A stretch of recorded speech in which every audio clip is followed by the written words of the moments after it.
Internationally, Djon Richards' loan move to Leicester City is already raising serious questions.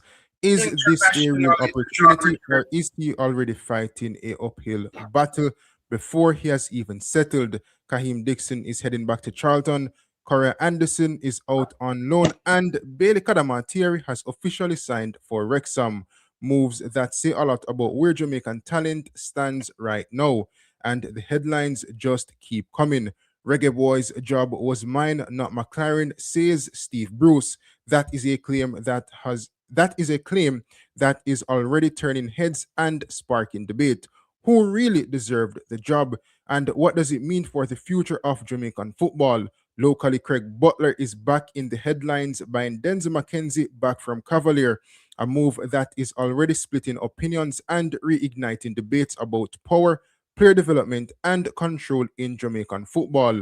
Loans, transfers, bold claims, and plenty of uncomfortable questions. Joining me to have this wonderful discussion is none other than the man himself, Gunnaz Dicanio from the Gunnaz YouTube channel. Acting. Title favorites, Mr. Arsenal himself, Mr. Glockeres, see no trophy, hear no trophy, touch no trophy. What's going on, bro, fam? Don't know the thing set already. Where are they with? Just cool, no, bro. Active, bro. Big up in a Smurf. There in the place. Powered back after months rest. Never they are posting no videos and thing, but so we're active in the space, and from we're active again, we have to run lives, because that's one thing the people always ask for. Obviously, means not a man of lives. We prefer the pre-recorded video them, because lives kind of draining, but if the subscriber them ask for it, then we have to give them. So that is it, bro. Yeah, but how things in terms of the Premier League title race? So you say Arsenal going the title? Bro, I always say Arsenal are going winning a dog. So at this point, it's a must, bro. It's not a if nor a butter nor a maybe, brother. You see me? Arsenal Yeah, gone with it, my friend. yeah. I think United can, come back and pull off something still. Don't know. Michael Carrick, 3 games in, 3 wins. Play Tottenham Hotspur tomorrow, 7:30, bright, early morning game. So, for me, once United win the game tomorrow, then I feel like say we can just claw back Arsenal and, probably lift the Premier League title. So I could see at the end of the season what go on still. As I say.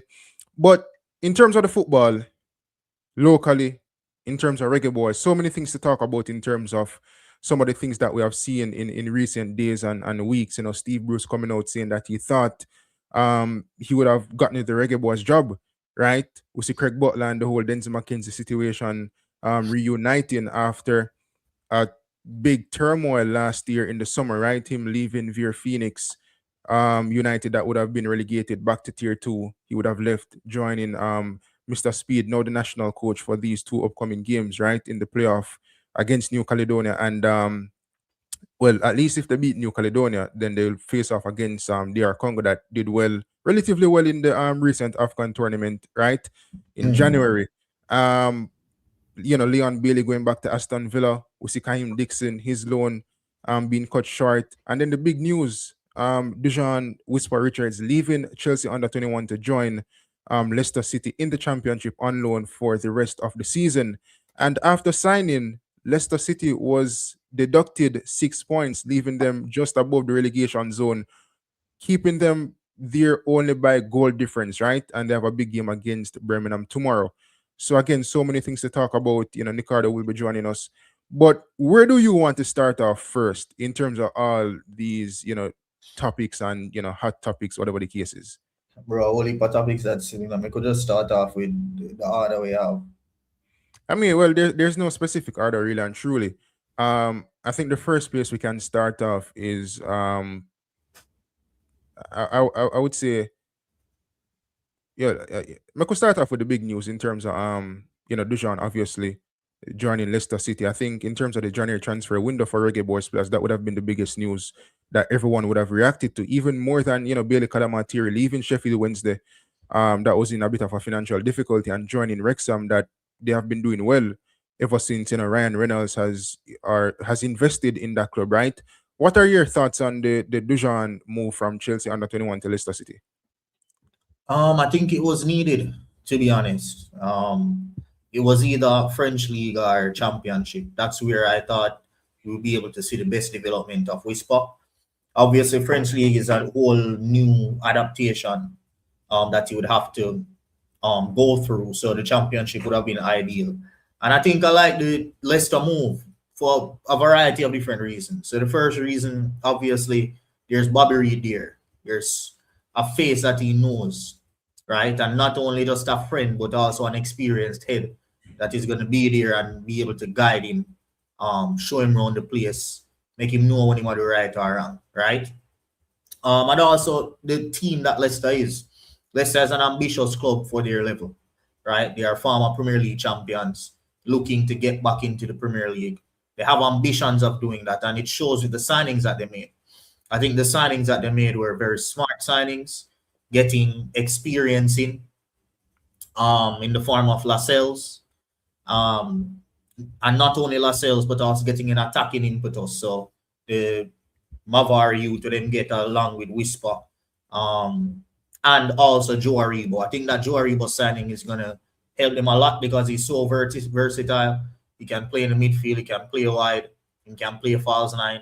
So there's a whole lot of different variations that Leicester can get. They've struggled with goals and their attacking players getting goals and assists this season.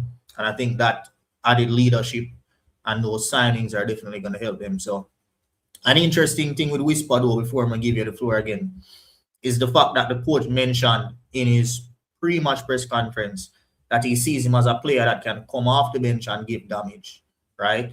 So a lot of persons will be thinking that Whisper is going to go in there and start because, yeah, them wingers now perform, but the coach want results, and Whisper hasn't proven anything as yet. And him said it himself, so Whisper is going to be coming off the bench. So it's just a matter of, is Whisper going to be able to make use of his minutes and really take that starting spot? I think that was a key takeaway that I got from that press conference. So back over to you. Yeah. Nicardo from the Nicardo Media House YouTube channel. Welcome. How is everything? Yeah, blessings and thanks for being here again, man. I know what Gunnaz I hide from the people them for. Pressure. I call you out much time. But yeah, we're there again, on the live stream. But yeah, hopefully, Whisper, can break through, in around this team, especially when you look at, how the championship is brutal in terms of the intensity and the pace and the physicality. Whisper of the physiques can match up to it. Hopefully, he can match up to it on a regular basis as well when he needed, because they're regular, like the Premier League have their festive period will be around Easter, so they will need players to be playing just as 2 to 4 days weekly, for like 2 weeks straight. So I'm hopefully that Andy King, can really trust him. I'm hopeful that Whisper get his opportunity. He can take it and make a lot of impression on the pitch, which I think, he's going to do. When you look at, Jordan Ayew, a veteran, Ghanaian player, Patson Daka, just watch him recently in the African Cup. Both players combined goals, 5 for Jordan Ayew and 1 for Patson Daka. The YouTubers that's covering, the Leicester team, saying that Whisper cannot do anything worse than what those two players are doing. So you more feel like it's a free hit for him at this moment, to go in. If he smash it, he smash it, which I'm lowering down my expectation around Whisper, because it will be a new setup, first time in around this type of environment. He's going to need a little bit of time to adjust. It's how much time he will take to adjust as well. So let's see, what will happen tomorrow at the St. Andrews, man. So sorry that Demar Gray is not fit to play in that game. Well, we have never seen Whisper in such a competitive environment in terms of the quality. It's one thing to face up against the Bermuda and the Trinidad, but it's a different golfing class when you face off against, guys in the championship. Some of these guys would have played in the Premier League or played in other, top flight leagues in comparison to guys that play within the Concacaf region. But I have a question, right? Seeing that, I did a video earlier today, with somebody, some figure something about that basically, right? Now, the question is, and before we get to the question, Ben Jacobs in this week would have tweeted that Leicester would have been deducted 6 points, right? Yeah. From some PSR, whatever the case is, breach back in the 23-24 season, if I'm not mistaken, right? 22-23 season, I think it was, right? and it leaves them just above the relegation zone only by goal difference, right? And normally, you think when a loanee goes into a club, they have to go prove themselves in order to get minutes, right? Now, seeing that Leicester from now on moving forward is fighting to stay in the championship, fighting relegation at this current moment in time, does it make it more difficult for a Whisper to kind of get minutes to develop within this Leicester City team, seeing that they would have been deducted 6 points? What do you think about that, Ricardo? You're mute. I'm sorry, but yeah, as a loanee, sometimes these things won't, impact you as much as it would impact a player that who is, a player here currently on a permanent basic as well, like a Bobby Reed who is there on a contract. Whisper is just, a short-term team just for a couple of months until the season ends. But again, he's going to be in around the environment. A lot of people in around the Leicester City camp, they knew this was coming, and they saying that they expect it. It's supposed to be more points deduct, but unfortunately it was just 6, and they're very happy for that as well. So the atmosphere around the camp, it's not so bad at this moment. It's something that is a fruitful, where they relishing and the opportunity to be okay. They are not like 20 points, beyond survival. So they're going to, grab this with both hands. It's just Whisper. You have to go into these type of scenarios where you have to be focused, right?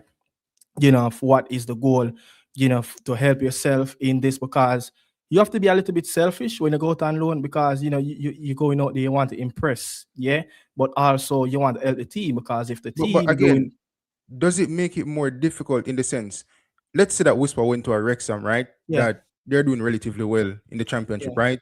So to kind of bed into the team, it's a bit easier seeing that there isn't much pressure of them not fighting relegation. Whereas Leicester City now, come tomorrow, they start to fight relegation, right?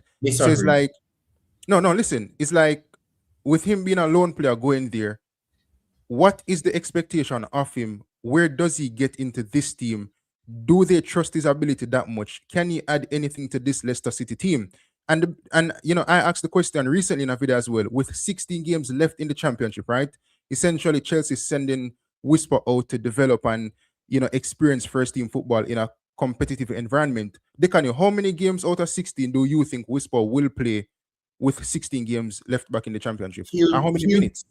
He'll play in all of them. As it relates to minutes, that is going to evolve over time. So you think he plays in all 16? In the space of 2-3 games, Whisper can become a starter, because the bar is very low. Listen to me.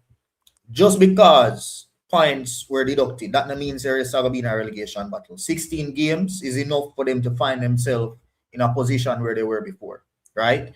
Not because they were deducted 6 points, mean that them suddenly become a relegation quality team, or a team that is playing to be in the relegation zone, right? The mere fact that they were deducted points and them still outside of the zone is proof of that. So, why you say just because them get 6 points now means them are in a relegation battle for the rest of the season, right? I think their goal right now, and this is why I said I disagree before, because being in a Wrexham team that is trying to get a 4-peat promotion and has a team that is settled, a team that is winning, a team that is getting points, that is going to be harder to fit into, break into, and get into, as opposed to a Leicester team that is struggling specifically with their attacking players who are not getting goals, not getting assists, who are getting older and are looking for youthful minds and actual quality to come in and change something.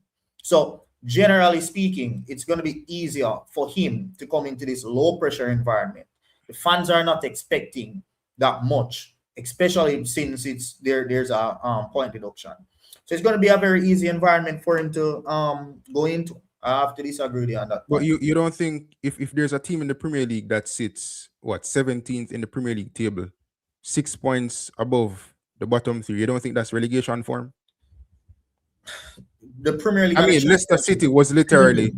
Listen to me. The Premier League and the Championship are 2 different games, are 2 different leagues. First of all, there are way more teams in the league, which means that the league is going to be way more competitive. 6 points in the Championship is way more, or worth way more than 6 points in the Premier League. So that's the first thing. Because what was their league position before? They did about 17th, Yeah, And 16, 17. 17, 16. Yeah. And there are 24 teams in the championship. 16, 17, that is right below mid-table. And if you look at the points themselves, they were about 9 points off the playoffs, which is top 6. Yeah. So if you're 9 points off the playoffs, that's a 3-point swing. You go on a 5-game winning run or a 5-game unbeaten run in the championship, you find yourself in the top half of the table. You find yourself in this specific league and this specific point where the championship is. If a team where Leicester was before their points deduction can go on a 5-game unbeaten run with all 2 wins and that or 3 wins and that, you find yourself in the top 6. That is the level that the championship is being played at now. Right? So again, I have to disagree with you upon them points you didn't make. Yeah, I think personally you have to look at it in both ways. The Premier League is a Premier League. You know, if this did happen in the Premier League, I would say Leicester is probably one of the favorite to go down. But you know, this is a championship. You know, when you look at the teams and the teams in the top half of the table from 12 upwards and from 12 beyond, you know, Leicester is a giant team. The top half and you know the bottom half of the table, right? They'll be looking at this. They just need a few more wins under their belt. Yes, you know, it's going to be tough away to Birmingham City, but if they can, you know, somehow, some way, you know, get a win, they're going to be right up there. Because if you look at probably the first 10 fixture, you know, in the championship this campaign, yeah, just before Amar Bell picked up his first muscle injury, Charlton was in the playoff. Where's Charlton now? They went on a bad run of form and they found themselves right down into the relegation zone. Look at the points table before they beat this Leicester team, you know, last weekend. They were right down there, relegation fight. Now they're looking to, you know, to be a mid-table team again. So this is how close it is, you know, in the Premier League, you know, from, you want to say like from the top, I think from 4th position in the Premier League, go right down to probably around 10th position. It's very close. Win 2 games and you find yourself in a European position. It's the same for the championship. So I think the Leicester City, you know, camp, I think it's totally different from a lot of the teams. You know, they're not going to be intimidated by this 6 points deduction. Are they going to be scared of the situation? They relatively calm at this moment. As I said, they did expect the team to probably deduct around 20 points. Yeah, but it's 6. That's like 1/4 of the, you know, of the points they did expect to deduct. So let's see what's going to happen, you know, with the club. But I confident that, you know, this team going to bounce back and Whisper is going to strive, you know, in a very good setup, which, you know, it's good to have a player there that you can relate to and an experienced player that probably played over 100 games in the championship, Bobby Reid. So he's going to help him a lot, you know, on and off the pitch. Yeah, you know, he said that Bobby Reid was kind of integral in him coming to, you know, Leicester City in some sense, right? But on the topic of Leicester City, still, obviously they face off against Birmingham tomorrow, and in the press conference, Andy King, former player for Leicester City, which would have won the Premier League back in the 2015-2016 season, was asked about Djon and, you know, what he could potentially add to this Leicester City team. So let's take a listen to what he had to say. And then with Djon as well, really exciting, pace, power out wide, bit of a hammer left foot, so can come on, can change games, something a little bit different. So hammer off a left foot, and you know, I've seen videos with content creators in England talking about the fact that they don't know who this guy is, right? But we for sure know who Whisper is, and we know how, you know, clinical and dangerous that left foot can be. And I think the coach was talking some more as well, and he was talking about the fact that, you know, he sees Whisper more on that right hand side. Dicanio, Whisper right wing, you think that's a good fit for him in this Leicester City team, whether he's starting or coming off the bench? And what do you think about what the coach said as well? Bro, one thing, let me just address one thing first before I respond to your question. Because one thing I know 100% Whisper has for his age is maturity in the way how he plays. That guy has been well coached. And even when you watch him play at the national stadium, yeah, a lot of people will say it was against Bermuda, or the few minutes that he got against Curacao, we were already losing out. But it was against Bermuda and Curacao. Yeah, but let me finish that. So a lot of people will say, yes, it was against Bermuda. However, we were seeing other professional players playing against Bermuda and playing against Curacao that did not show the same level of experience while playing. Them experience, yes, but they never showed the level of calm. They never show the level of football IQ that was needed to even create a chance or give away a spark, right? And I think Whisper will do that. I don't care if it was against Bermuda or MD against. Every level that this guy has played at, if somebody say him can't do it, him do it. They give him the chance, him do it, right? Him play a Manning Cup, tear up Manning Cup, get him break. Went to Europe, every academy him play against in Europe, right? Before he was at Chelsea, the man scored a trick, him score 4, him score 1, him score 2, right? Him make him name. Now he's in Europe, playing in Chelsea Academy, and he continues to impress there. So I see no reason why, if at every level this guy's questioned, right? Especially when I've seen him play with my 2 eyes, that he has performed. Once you question him and say, oh, can you do it right here? I have no doubt that he will be able to do it at Leicester. Him just have to be patient. No say him not start, because the coach make that clear in the pre-match press conference by saying he sees him as someone that can come on in the final moments or in the last part of the game and create danger. So just accept that for now. Work hard. And when you get 10 minutes, show why you're supposed to be starting. And in this Leicester team right now, that is not going to be hard to do.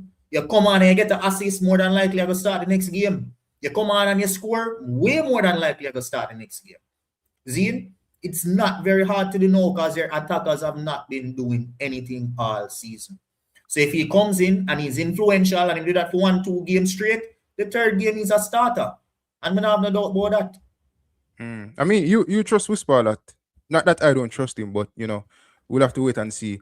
But let me hear what Tiga have to say still. Tiga, big up yourself. Can't hear. Sorry, apologies. Big up yourself. Go on! Big up yourself, dude! Yo, Tiga, Big up yourself. Big up on yourself. Hold on, at 2026, your microphone still, but you know. Brother, it's a talk to me car. Hold on. You need to make your wife sponsor your microphone, man. I make it look so bad. Is this better? Yeah, man, Yeah, that better. Yeah, Got man. you. Look at that mic, I'll come All with right, accent. sorry about that. My apologies, gentlemen. Big up on yourself. It's a long time in a come on stream, you know. The first stream I come from 2026.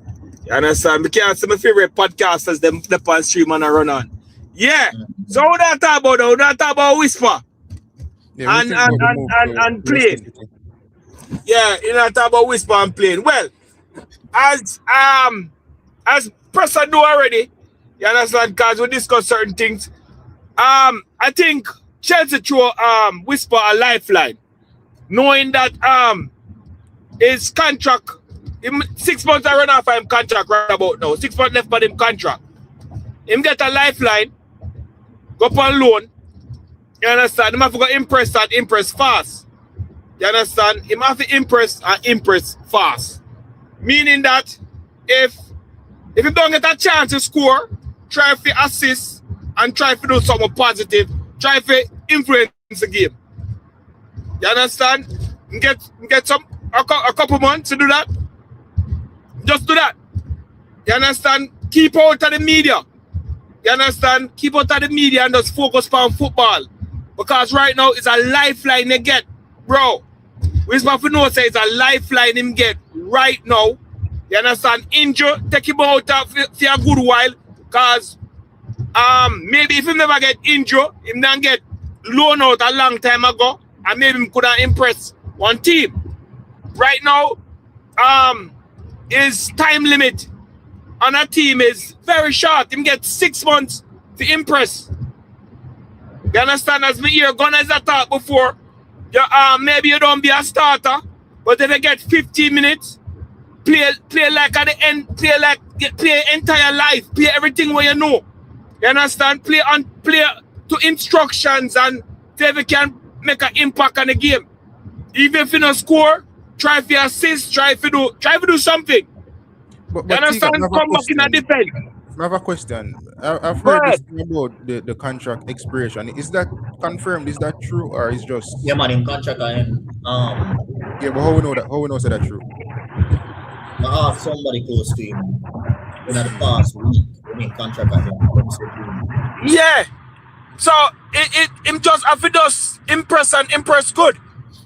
You understand? If you get the last 15 minutes, try to impress and impress good. Because right now we see where Leicester is. Leicester, them deduct some point from Leicester. So them fall. Them they were 32. So it's like them can't make it to the it's kind of impossible for them to make it to the playoff. You understand? What them are trying to do now is survive.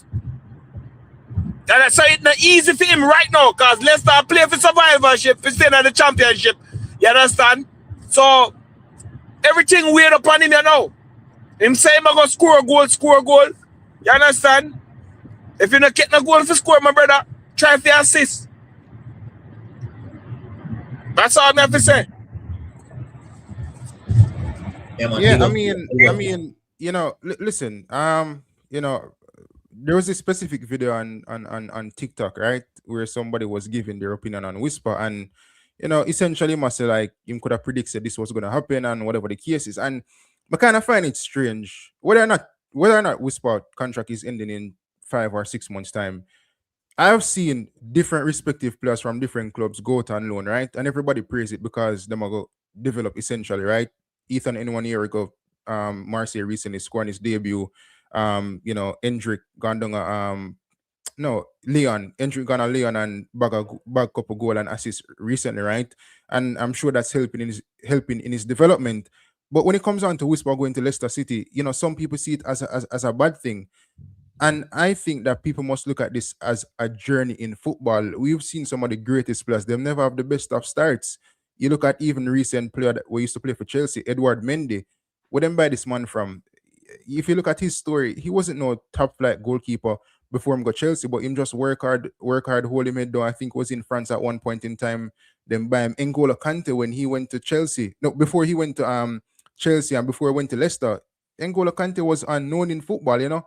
So football is just a journey at the end of the day, and you know, Whisper just have to know, say, in which I think he knows this, that he has to make the best use of any opportunity that is given to him. And as I said, he got, if him not score a goal or whatever the case is, try, you know, create something for your teammate. And I think the coach made a good point as well. He stated in an article that they have to teach Whisper the game of what to do outside of possession. You know what I'm saying? Because it's not always what you do in possession when you're on the ball, but also what you do off the ball when you don't have possession. I get me, I say, and he was talking about the requirements of the wingers in terms of defensively, etc., etc. And that is something that Whisper have to learn as a winger. He's no Kylian Mbappe or no Messi or no Ronaldo or Salah with, you know, run back. You know, you have to go run back and contribute to the team in some sense. Ricardo, you would have watched the press conference to more greater length. What do you think about that in terms of what the coach has to say about Whisper?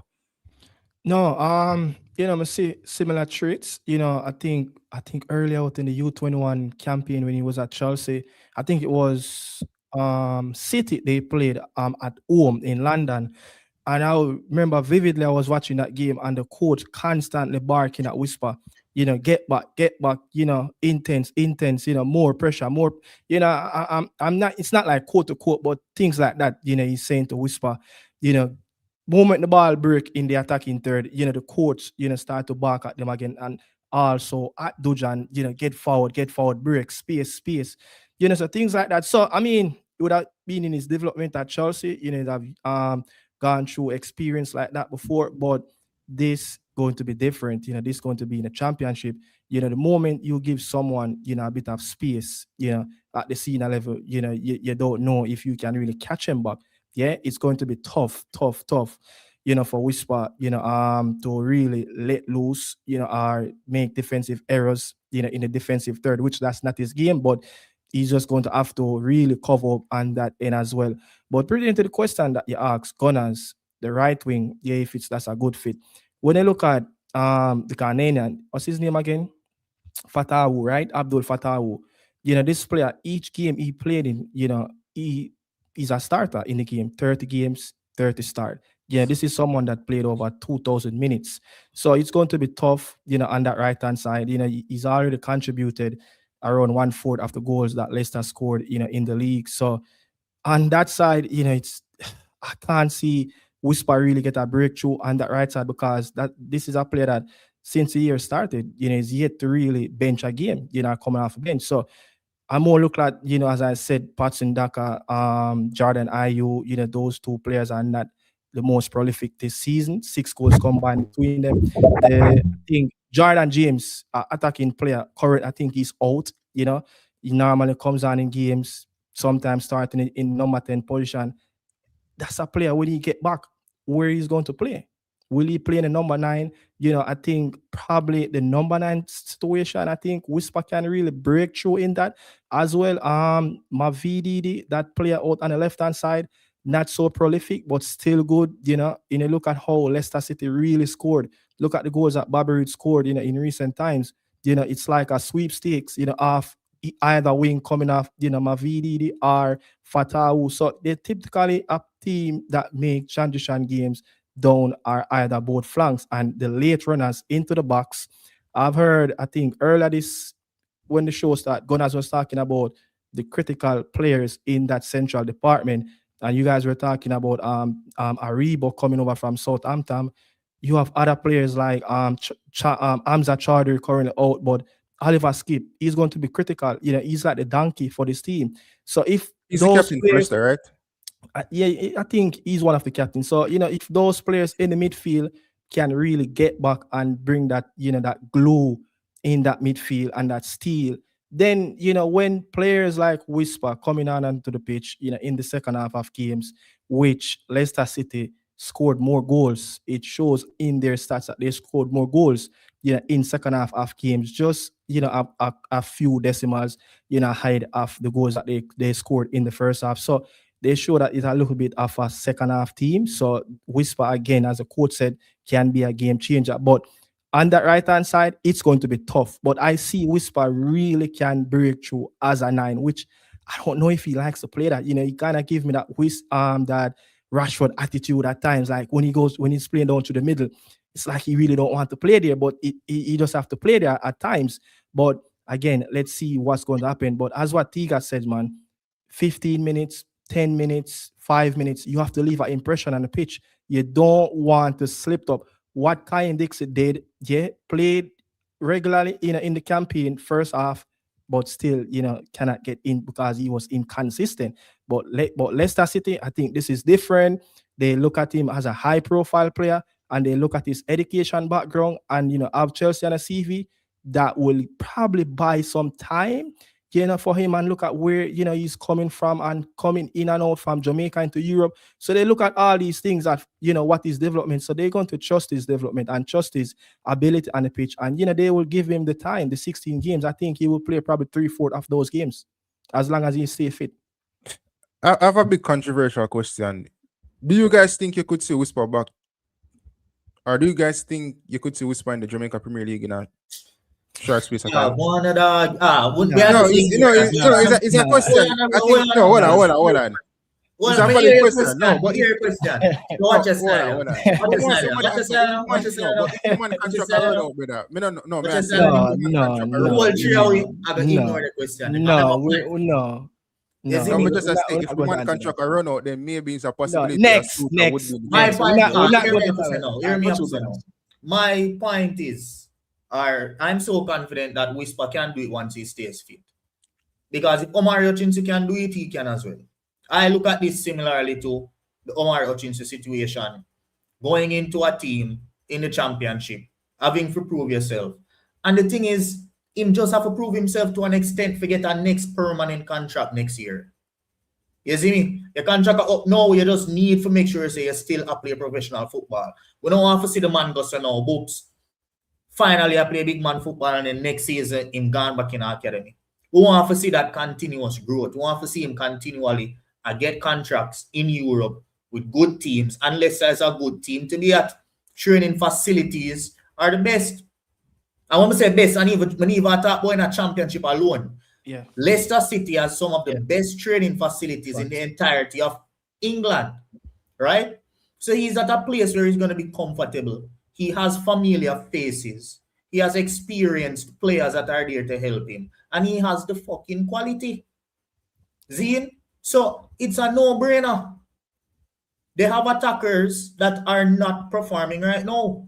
And he is coming into a comfortable environment where it's all set for him to fit in. And if he doesn't fit in, then I guess we have to start questioning the mentality of the player. But for now, I'm not gonna be like you, Persa, and start question a man before. No, it's not a question from me personally. It's just I'm a going to be the you know, optimistic guy that looks at everything, looks at the positives, and just knows that there's no way this brother go fail unless God forbid him pick up another injury. Yeah. It's just not gonna happen. He's too good. Yeah, I see him play a lot of games. You know, once he stay fit, I see him play a lot of games. But Ricardo, with him being a wonder kid, right? As what his supporters say, should he be at this level right now? When you think about the wonder kids like the Hendrick, the Kobe Manu, in first team at the biggest clubs, how can this man be a wonder kid, but on loan at Leicester City with his contract ending in a couple months? Rubbish. How much quality of a player is he, considering that he's a wonder kid? When you think about actual wonder kids across the globe. All right. First of all, let's not dispel that the youth are gonna come back to it. We don't want in that one day. Let me take up myself out of the one day. All right, maybe like Gunnaz, you take out yourself out of the one day. Next thing, all right, I think the injury that Whisper had, the little injury had, and he did the surgery and thing, I think that was a setback. You understand? That was it's not really. It's something that happened from a long time. And then you see when him there at Chelsea under the under 21, he was performing, he was scoring, he was doing good.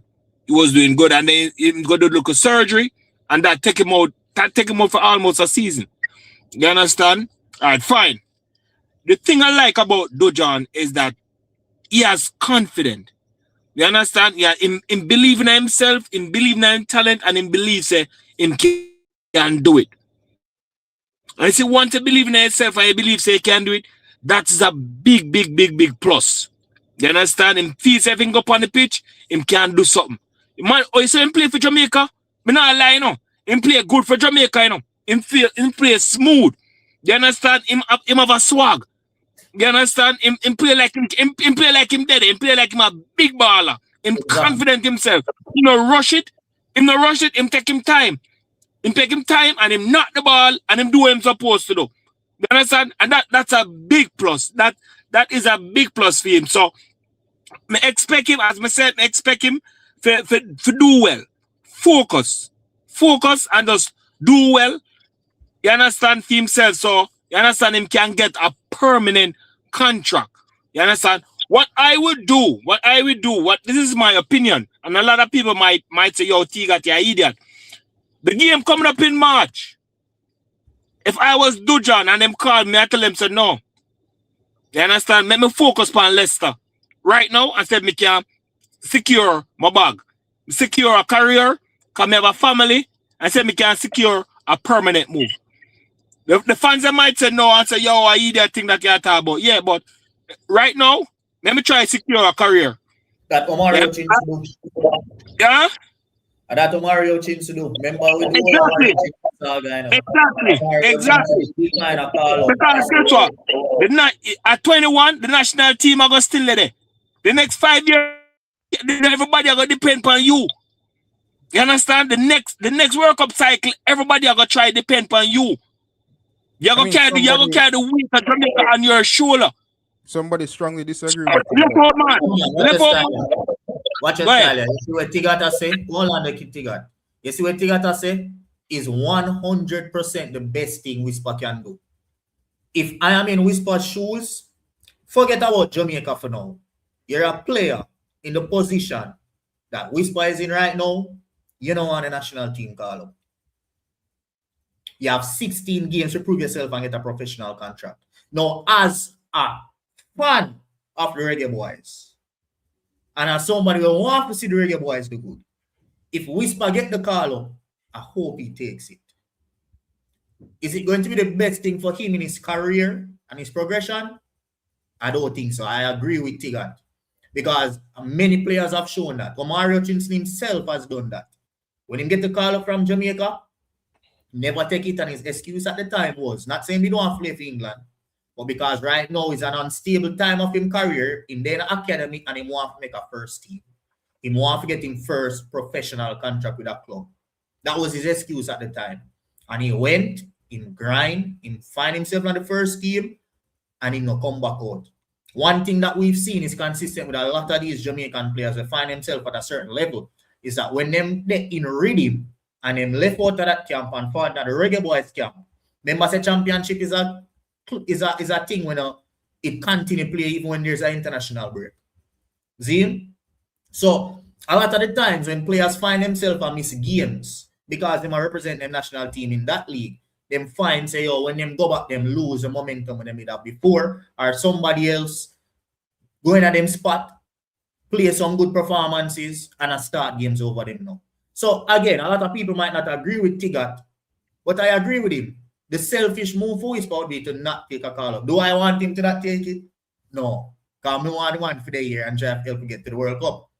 But it would be, I believe, the best decision for him in his career. And I think Whisper will do it. If Whisper get a call up, Whisper is going to take it. I think Whisper will decline a call up if Rudolph Speid say, Whisper in the squad. It's not going to do it. So I don't think that's a conversation to be held. It's just what you call it? With hyper. What you call it again? Hypothetical. Read more again in the No. hypothetical. Yeah.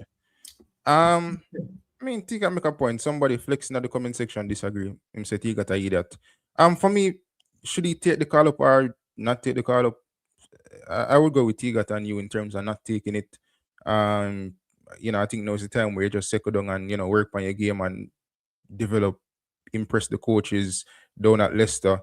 Impress people in general. You know what I'm saying? Because at the end of the day, one thing with Chelsea and some of these bigger clubs is that the academies have a reputation. So normally when players leave, even without playing first team football, some of them always go to like a decent outfit to some degree. We see the likes of, well, I'm not even want to use Cole Palmer as an example, but the Jadon Sancho, the Liam Delap, all those guys. Chelsea would have had a few guys over the years, but never kick a ball for the Chelsea first team. And whenever them leave, them got decent Premier League teams or decent championship teams. You know what I'm saying?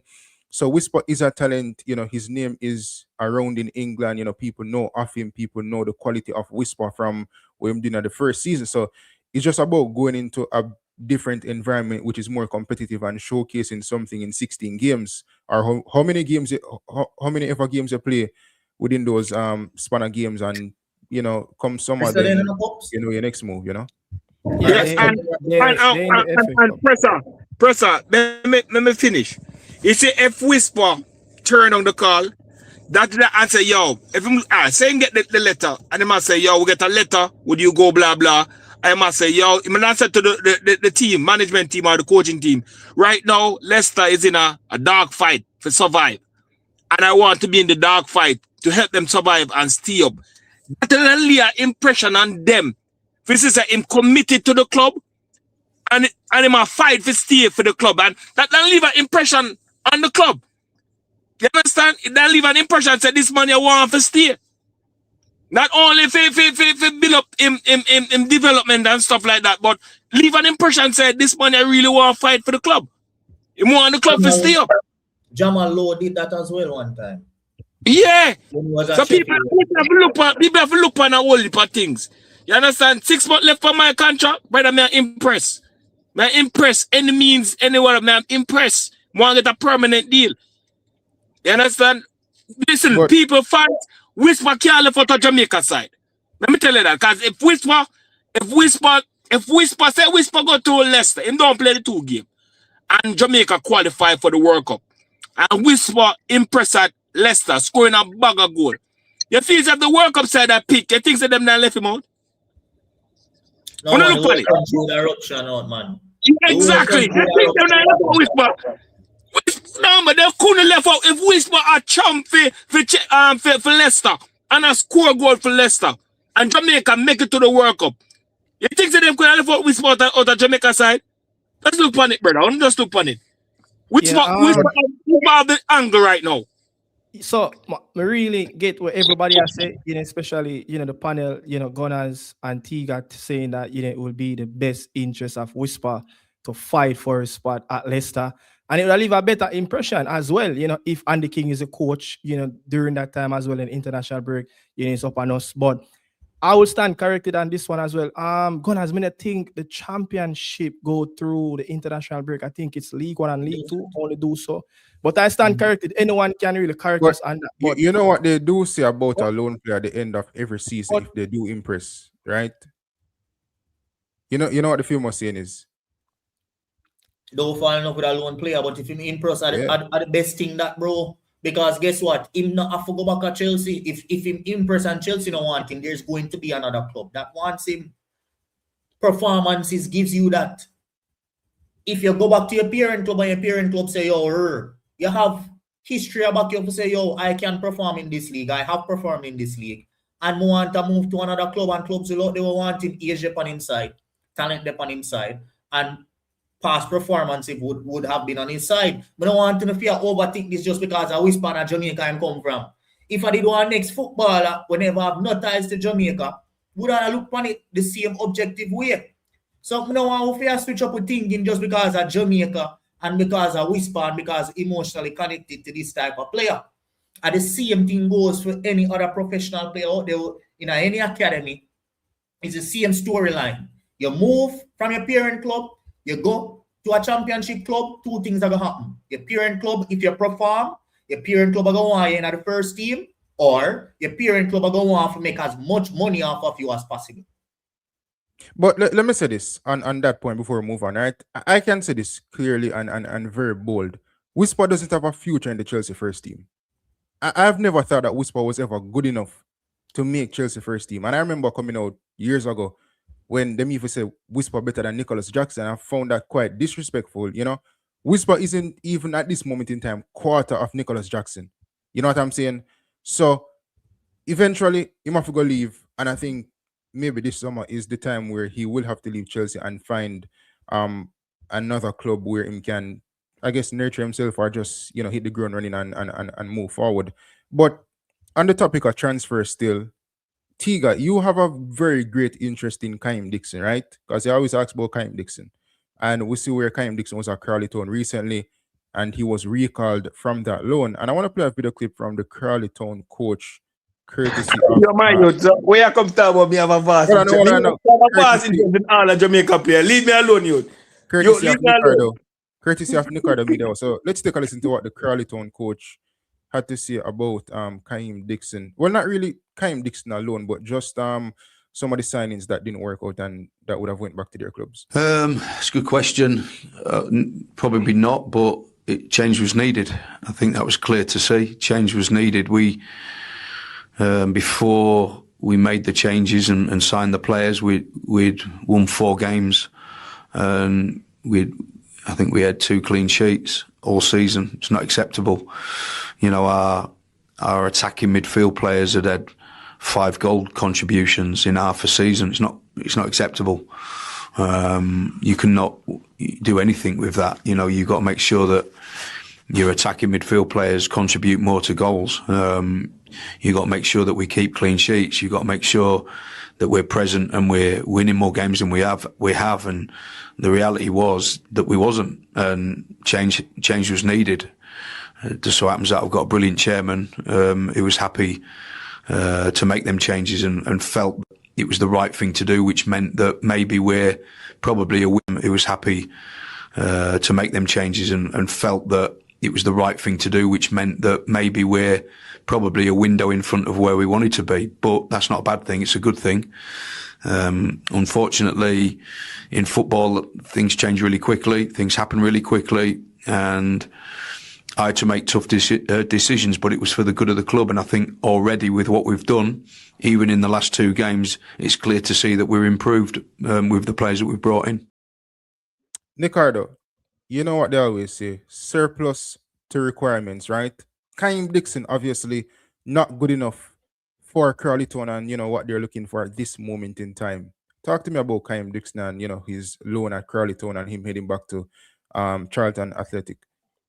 Yeah, when he just joined, I think he made his debut, you know, in mid-August, you know, for the League 2 team, and he did get his opportunity. I remember, I think before the September break, I think he started like back-to-back 3 consecutive games, you know, then move on to, you know, the September window for the national team. So he did get moments, you know, he did show a bit of bright sparks. He was one of their best players, you know, in around that time up to, I think, before the November break, you know, he started to fade away just after the October break, you know, and there's a lot of changes made, just around after the international break. And if you look at the players coming from the Caribbean, go back across the Atlantic, bro, like, they're going to get phased out and the return back, from international duty. And remember, this team continues to play during the international break. Yeah. So you would have players that stepped in his position and probably start to perform a lot more better and probably start to contribute, to the team. Yeah. So I think he kind of phased out, a little bit because of his inconsistent. He wasn't consistent in like he was, in August was a brilliant month, for Kahim, for Crawley Town. I was like, yes, he seems like, he's making, a very good impression, but it didn't last. And, I think, he fall on the coach sword and the coach has to make a lot of changes. I'm surprised this coach is still at the football club. And look, he's not going to bullshit in 2026. He's going to make, a lot of changes. And this club, have brought in over 20 plus players. So what you expect? And, for Kahim Dixon as well, probably look at his development background and what he can offer and what he didn't offer. The club going to sacrifice him for better players that they think that, is good enough to play in the football league. So it just wasn't down to just Kahim Dixon. When you have young player like this, remember a few seasons back, Dixon was playing D Cup. So the trajectory and the journey really came around quick, in his development. Like he jumped a few stages because of where he's coming from, rather than look at Djon Richards. Yeah. So when you look at that, man, the coach being like, yo, listen, I have to make changes. This is just not going to work. Meanwhile, Dixon need people in his corner at the football club, also the coach, to back him, trust his ability, trust him during, the hard time when he's playing inconsistent and his minutes is facing. Young players do need these type of opportunity. But I'm sorry, EFL football, it's not for the weak. It's for the strong who can play consistently. This is why, people down from League 2, League 1, they only get like 2-year contract. You understand? If you're not going to perform, through the door. So I think Kahim need to get into, a system where the coach going to play him, even on his bad times, still trust his ability, give him moments, but Kahim going to have to look at himself in the mirror. Yeah, sitting down, in South London at this moment, going to have to look himself in the mirror like, a U21 game is coming up, in around 3 to 4 days. I need to go perform. What I learned in League 2, going into a lower division, playing the academy football, he must perform. He must show that he is above this line. But yeah? Ricardo, let's be honest. Hold on the person. Let me just say something. All right, Gunnaz said something a while ago, right? About games still play on during international break. And I think he said the championship. And then Nico tried to maybe a correction. Maybe it's a lower league, right? It's a lower league. Right. Him right. The lower league. So the point I'm gonna say, Nico, my brethren, them game there where Kahim Dixon come for the national team, as well, Gunnaz say, you understand? We say to whisper. But when we say for Dixon, when him come back, because you remember he was playing. When him come back, read him off. You understand the international break there? When him left and come to Jamaica and him go back, read him off. The side starts struggle. You understand? Him not impressed again. So this put him further back the pecking order. You understand? And nobody no see it. It put down Dixon down the pecking order till him there. He not forget now. He not make the bench. Him not make the bench. I remember this man that injured. Him still play the same way. But what happened? What happened? Gonna say it best. Go on international break. Come back. People are fight for their position. I fight for game. And them get the game because they were still playing games. And them get the spot. And when they put to them impress. You understand? Why am I going to drop out that man and put in Dixon? And him impress. Same going on the picking order. But Tiga, you know, think the people around.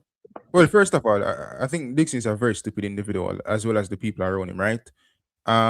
There's no way. Hold on. Because we're not going to do this in 2026. No, hold on. Deliver, I think them better still in a dog, honestly. No, because he's very stupid. When you look at the whole situation. Bro, you can deliver, I think them better for. No, but listen. But you have to say it as it is. Listen. Yeah, you can say it as it is in a different way. No, listen. When you have a kid that majority of life in play schoolboy football, right? So just use immature, please. Yeah, just use immature. Listen, when you have a kid, right, who play schoolboy football for the majority of life, most of these guys that play EFL League 1, League 2, Championship, if you look at some of them in terms of the resume, them come from the West Ham Academy. It's just a whole pyramid system where everybody drop down, right? So them would get most of what development is and around Europe in a sense. You get me, I say, Ricardo? Dixon leaves Jamaica and play one season with Arnett Gardens or even less. Him leave half a season. Him go Crawleytown, right? Those 2-3 games that you miss, those are crucial games in your development and you proving yourself. So the people that would have been around Dixon and Dixon himself, they don't think clearly about these things, you know. And then if essentially you go back after international duty, you find yourself on the bench until you're not even find yourself in the whole match day squad, you know. So this thing about wanting to play for the national team and wanting to rush when they're not even secure a career as yet, you know, Dixon and Whisper them, they're no staple in football. You know what I'm saying? Nobody checks for these people. So you have to go out there and, you know, develop yourself, make a name for yourself that, you know, say, okay, if you don't work out at Charlton, I have a next club, me can go. You see me? I say, but the mere fact that this man is missing 2 to 3 games as if he's some big shot, big time player, it doesn't make any sense. It don't make no sense at all. It's hurting him more than we even realize. And now you go back to Charlton for play under 21 football. Like, how old is Dixon now? 20, 21, something like so. Yeah, 21. Like, come on, bro. Look at that in comparison to other players around the globe. They want to play week in, week out, first team football, whether they want to come off of the bench or not. You see me? I say? And that's where I agree with you. Right? But again, but that's where I agree with you. In what's wrong with the word stupid? Age. Just here, forget about that.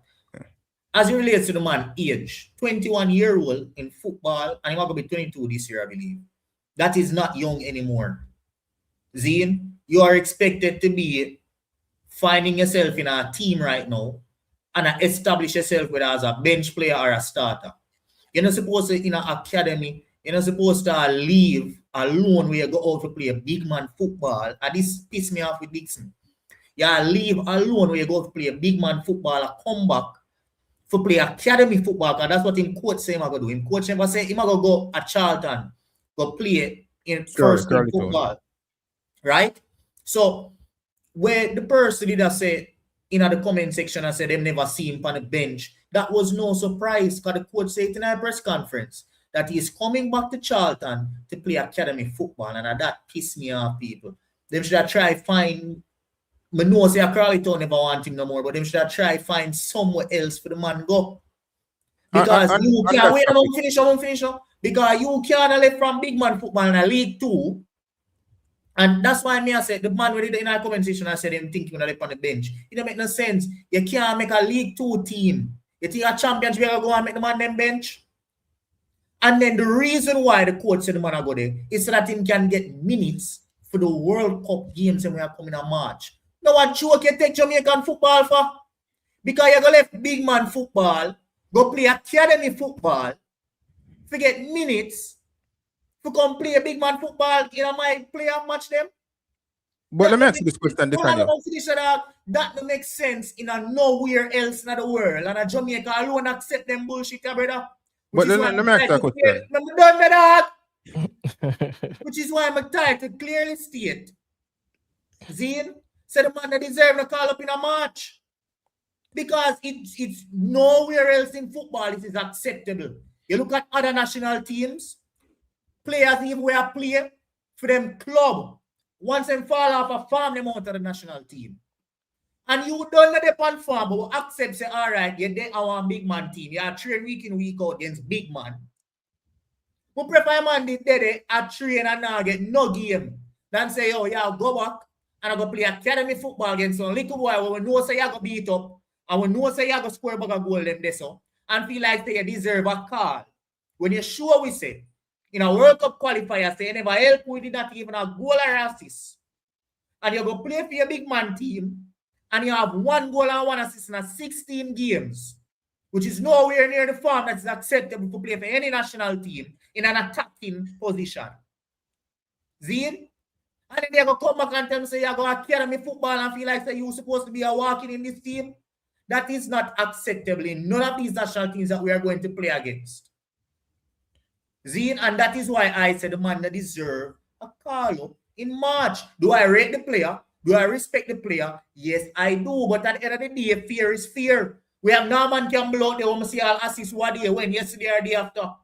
Them man they now get called up. Them man they play similar position. Them man they been a play big man football. Them man they are number 10 for them club. Them man they start week in, week out. Give another man a chance. And make us see what the man can do consistently. Does that mean some don't rate Dixon? Of course not. I rate the player and I want to see him do best. But sometimes you have to give players tough love. And if it is not deserved, then you should not get it. And it is that simple. You can take the floor. But let me ask you this. You can't spell the word hypocritical, don't? What you say? You can't spell the word hypocritical, right? Or hypocrite. You can't spell it, don't? Yeah. Oh. I find it quite hypocritical of you that last year you would have been a huge advocate for Dixon to be included in the national team. It's different now. No. Hold on. The reason why it's No, different. just hold on. Because no, back then it was all about potential. What you could be and what we have seen. Yeah. No, it is about exactly what we are seeing. Back then, we never seen play against big man. No, I seen play against big man, and I say, all right, you play against big man, you don't deserve it no more. Back then, when I was saying that, it was because of his potential. What we how many games do you watch of no, Dixon? expectations have fallen. 16 games, 1 goal, 1 assist. You find yourself on the bench. You get 30 minutes, 16 minutes, and 28 minutes, and you leave. Not for go our next big man club. You leave for go academy football. And the reason why your coach say you leave is because you want to make my national team. And you feel like the academy football is supposed to be good enough to make my national team. How many games did you watch of Dixon? It is different this time round. Yeah, how many games you watch of? How many games did you watch of Dixon for Carleton? You don't need to watch the games. The coach say he was not good enough in that interview I would just say. Right? His stats say that he was not good enough. Why else me need? The games don't even show up on television for me watch. The hell? You don't need to watch a game for know and assess a player and assess someone's performances. The coach literally, the coach make it clear as day. The coach say attacking midfield. Where did you see that play for them? Dixon was playing attacking midfield for them. Clearly, the coach was asked about Dixon and he never want to call the player name for throw him under the bus and diss him up. So instead of call the player name, the man called the player position. And he was asked about Dixon. Put 2 and 2 together. The man literally just said it's good enough for a League 2 team. I guess you could say that Dixon was playing out of position. Nicardo, you know of Dixon to be but Nicardo, do you know of Dixon to be an attacking midfielder? Predominantly. Dixon play all across the front line. Dixon, you know, he's jack of all trades, master of where none. did he play for Arnett Garden? The same team where he left from, forgot it. He and Fabian Reed played together. He played right there and Fabian Reed. But what is Dixon's best position to you? Bro, in schoolboy football, he played as a striker. But that's a schoolboy football. In his career as a professional, the little that we've seen for Arnett Garden, for half a season, he played as a second striker / attacking midfielder. And that is where he played when he was at Carleton. So if he played at Arnett Garden, Charlton buy him. When Charlton buy him, he play a similar position, either striker or attacking mid in the academy. And he left from the academy and go to, what their name? Pan loan to Carleton and play the same position. Where would you say his best position is? Now where the whole like coach him, we are seeing week in, week out, things say the same for play. You have to say just because he plays striker for Clarendon College in a schoolboy football means he's a striker in this position. When we've seen him at higher levels and on a striker and play, him come my national team and even get a chance to play striker. Well, I think right wing is his best position. Not because a coach play him somewhere means that the coach know him what do. You look at Ruben Amorim, you look at Eric Ten Hag, like not because them do something. Yeah, but it's everywhere that he goes. Yeah, so, but and he cannot play as a striker in big man football because he doesn't have the body for it. But Aguero played as a striker, Julian Alvarez. But Aguero had a low center of gravity and Aguero had body. Ricardo come teach them man football, man. Yeah. Yeah. So Aguero and a low centre back. Dixon You have man body. to take Aguero off in football. I'm not talk about the size. I talk about how you are able to man up your football. Dixon is not able to do that. If Dixon not face your son, Yeah. Dixon going to lose it. Yeah, and you have to catch it and run. When he play for Klein and College, but playing against little boy different from some big. Imagine Kahim Dixon play against Lascelles. Yeah. And I'm but what may I say still, Gunnaz, Craig Butler forward on Ryan channel, and he was saying that it wasn't Chelsea go out there and get the loan. It was him and his team go out there and get the loan. They were aggressive in the market. And I think he named out around 5 clubs that are interested in Dujuan, right? No, I'm saying that with the last 2 weeks left back in the January market, Kahim Dixon, his entourage, his agent, whoever is advising him and making these deals, would have seen that something is going wrong at Crawley Town. It can't be. The statement was released on deadline day, but it can't just be on deadline day. They decide that they're going to send Dixon back at Charlton Athletic. It has to come from before the deadline day. So now I'm saying that these people that are managing Dixon, why not go out there and try to get a suitable club? So it's not just Nathan Jones at Charlton Athletic, the coach, but also the entourage that managing Dixon career. Why they didn't go out there? Or maybe they dip into the market, but a suitable offer or a club that really would suit Kahim Dixon wasn't interested. Or there's like maybe Dixon just isn't good enough. To play the best thing is to probably play some academy football. We don't know this, but we have to ask these questions. Why didn't Kahim go back out and loan? Because we have seen play. Maybe he isn't good enough for some of these teams. All right, cool. I wouldn't say he was just not good enough, but it is what it is. He was inconsistent. And that's the thing as well. You get what me I say? Potential different from when a man seed. When them hear about the potential, when Crawley Town heard about the potential, I'm pretty sure there were many clubs out there where I say, all right, let us take a chance on this, man. But no, 16 games later, when teams are fight for 3 points and a fight for staying leagues, they are going to be less likely to give a man a chance or give potential a chance. Yeah. Zine? So if you go there and you get your chance and you prove, say you are not good enough for League 2, not many teams out there go on you. Facts. And League 2, a lot would say, the level below League 2 and academy football, depending on which academy football, they're on the same level. Yeah, I think the academy that Whisper played at Chelsea probably would be around the same level as National League. At Chelsea, would have been at the same level as that. Yeah. No, bro, if you can't perform this, so not many clubs, where else am I going to get? Where am I going to get money? You said Dixie go foreign outside of England to go learn French and some Spanish, man. If you adapt to another culture when you don't have to try adapt to yourself. Yeah. And then when you look at it, Crawley Town is in League 2. That's the last real professional league where every club in that league is full-blown professional club. Crawley Town is probably right down there, the bottom 4th, bottom 5th of that league. Where else he's going to go? He's going to go, So I think the best probably idea at this moment, maybe they didn't get enough time, to really do their scouting network. But again, this is why agents do get paid. This is why management team do get paid. They must be looking at, listen, if this not going to work out, between August and December, we should be monitoring different clubs to see which one of these clubs would have probably be suitable for Dixon. And this is why, people, have to give Craig Butler a lot of credit. He was very aggressive to listen, I can't just sit here and watch my player go down like this. He needs to play first team football.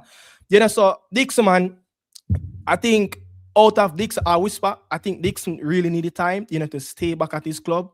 Whisper probably is a bit further than Dixon at this moment. Dixon really need to play, some academy football, go back to the giant board. As I said, it's not the end of the world. As much as we're talking here, we're going to still be supportive towards Kahim Dixon, but he must look himself in a mirror, man to man. Listen, what Kahim Dixon need to do to make sure, listen, I correct this moving forward, because from here until the summer, as the coach said, he's like, you don't really know what's going to happen, what Dixon's going to do. It's like they don't even have best interest for the player anymore, based on his body language.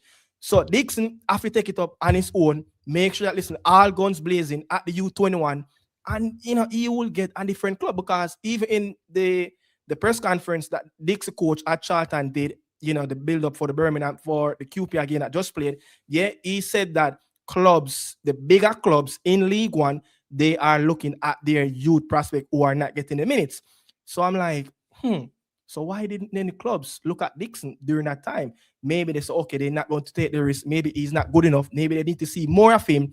And they said, maybe, all right, League 2 is a step below. Let him go down there. He must can manage it as well. And also, who don't know, the deal really came up because both coaches really know each other. And the coach at Charlton trusts the coach at Carleton to further, Dixon development. But when the coach is in managerial career up on the line, he's going to make changes just like he did. So man to man, Dixon have to fix this. And his agent, them have to correct it. But Dixon have to perform on the pitch. And this is where it started for the U21s going forward. There's no shame to it. You're still a professional player. You still have a contract until 2028. So moving forward, he must correct this.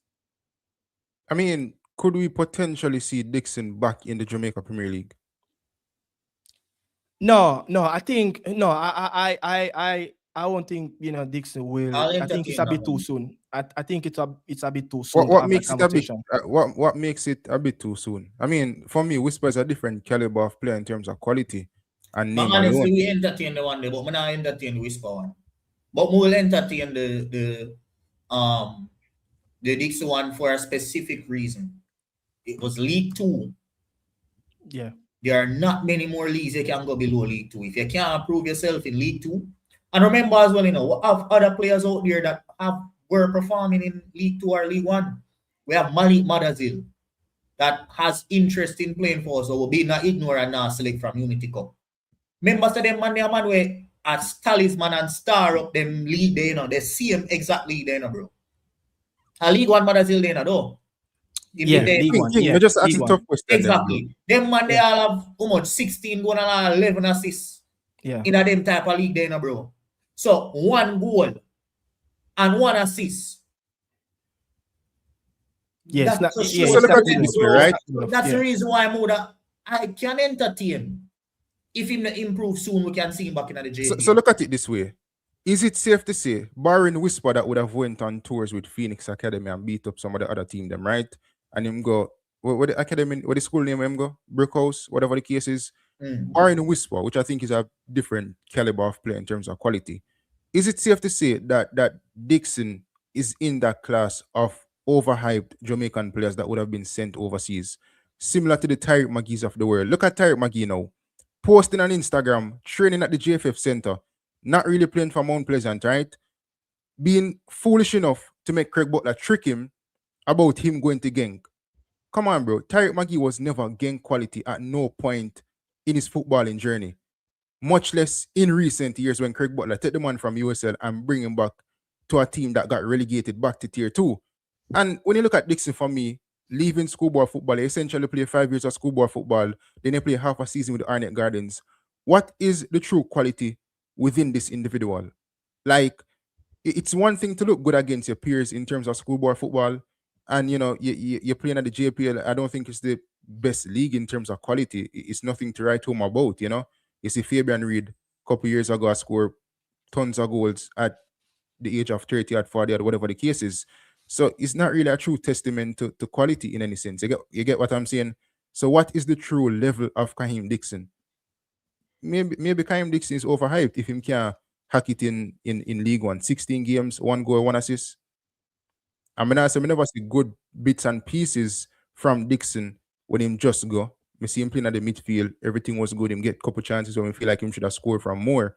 But maybe he's just not to the level that is required. And Europe, obviously, in England, especially in England, is a very difficult environment to be in, especially when you compete against other people. Yeah. So let me say this. All right. Hold on, King. Tyreek McGee is done, but big up yourself still. Baller, big up yourself. So you got can I go to? Yeah, man, big up. Okay, your baller. Oh, someone up on it. Who's that? Who's that? I can't see. Make baller got you. Baller. All right, got you. Yeah, man. Just want blessings, gentlemen. Just want to Blessings. chime in for a little bit. Happy New Year as well. First, may I see some of you guys for the New Year, man. Yeah, man. Bless up. So I was just listening in a while ago, and I just want to chime in a little bit.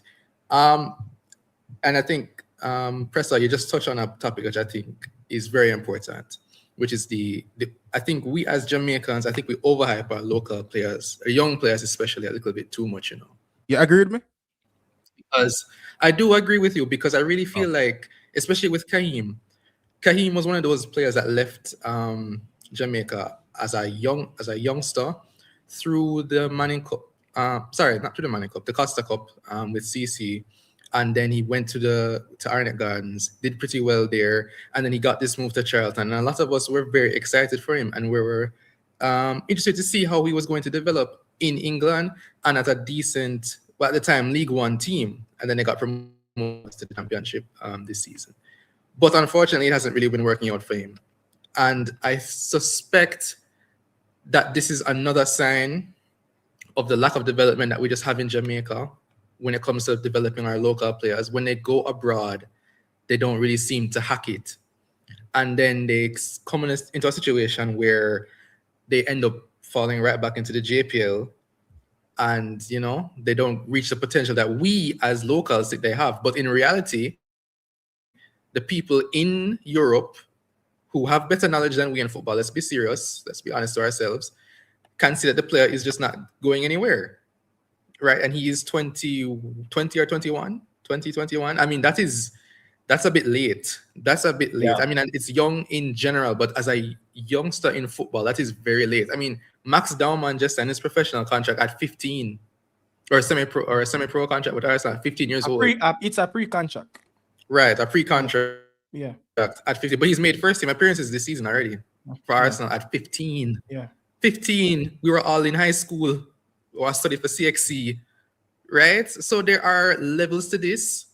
And I was never a person that really was adamant that Kahim Dixon needs to be in every single national team call-up, you know, since he made his name in the local space. I was one of those people that was saying he needs to play against some higher league opposition and, you know, or even like stay in the JPL and continue to perform. And then we can have a conversation about him being in the national team.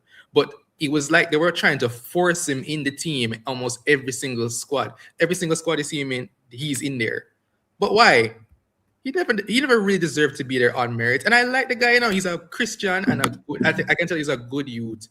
I can tell he's a good person at heart.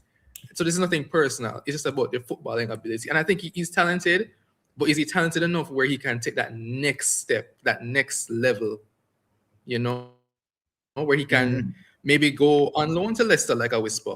But I will say this about Whisper, though, and this is just... One second. I think he's talented enough to make the next step there.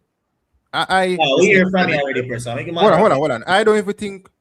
Like, what do you think about it, right? Bro, you can't manage League One, bro. Which league you can't manage? This is early phase, Prasad. This is early phase. Nah, brother. No, this is early phase of the player. You send Tyler Diblin down a League One, you mash up that. Bro, but look where Tyler Diblin, look at this education. But look at the players in the Southampton brought what up. my boy named down Arsenal? Dowman, he mash up that. But you can take enough man from the MLS, next pro, and then mash up that. But you can respect ball and make ball and go to, you know, ball and Yeah, I just wanted to just say, just a chime in a little bit about Whisper as well, because I think Whisper is a very good talent as well, like Kahim. But I do want to say that a Whisper, for me, as good as he is to us locally, has he really proven himself in the European market as a young, talented player? Like, has he played against big man, like every week in, week out? The answer would be no. The U21 is good, is a good level at Chelsea, but it's not like, you know, the championship where he is now. So this is really the test, I think, for these next 6 months to see, for me, if Whisper can really hack it as well at this top level. Because we can't just say, like, yeah, Whisper is a better player than Dixon. Yeah, definitely, because he has had the development better than Dixon, for sure. But the question has to be asked, can he perform week in, week out at a decent level team? That's all I'm going to say, right? Because the talent is there. We can see the talent, but we're locals, we're biased. They're in England now. He's in England at Leicester, team that's going to be struggling to survive. So let's see how he does there. That's all. That's just I'm want not to place too much say about that. expectation upon Whisper still. All right, so let me chime in. So what may I say? I remember the early days of Leon Bailey and Chelsea was involved. I've tried to get in a youngster in England, right? Why did Craig Butler refuse and reject those English Premier League offers? He came on here numerous times on different platforms. It was too quick. They're not going to give him the time like a Genk, a Leverkusen, or any club in the Belgian Pro League, the ample time to develop. So this is why I'm saying, we know if we, me, myself, Dicanio, you, the rest of the man in the panel, Jay Seguna as well, enough of the man know about English football, we know that a dog in the EFL, in the EFL system, right? Bro, it's already up on Dixon. Yeah, it's already tough for him to really go to the next step. What Dixon really needs is a settled program, people that are going to give him, the patience, the timing of developing, because the nature of the game, where he's coming from, it's not like he's coming from a Phoenix. He's coming from way up in the mountains with Lenny Hyde down at Clarendon College. You understand? So it's totally different. Something I say is just look at the reason why did Craig Butler didn't accept the transfer offers for Leon Bailey to come in England at a teenager. He needs time in the first team. He needs place where he's going to develop. And this is what I'm saying. Whoever is managing Dixon's career, look at that. It's a comparison to put with the player. Maybe the player needs to move away from England. Maybe the pace at this time is a bit too, ahead of Dixon. So He's when probably you not say move good away from enough England, at this level. He probably needs to move to a different country. Yeah, probably one of those Far East, European countries. Belgium. Yeah, get what I mean? Where they're going to spend a lot of so time. Ricardo, how old Dixon be? No, 21. but look at it, bro. At Dixon's age, where was Jamie Vardy? Probably playing for Fleetwood Town in the non-league. You make a good point. You get what I say? Ethan Pinnock, Semenyo, these players coming from the non-league. So everybody have them different pathway, bro. Even if at 5 years you get at the top level, just like what Jamie Vardy did. Is he a 100 Premier League goal scorer in the Premier League in those times? So if and it was only just 5 years, just like that, at the top level.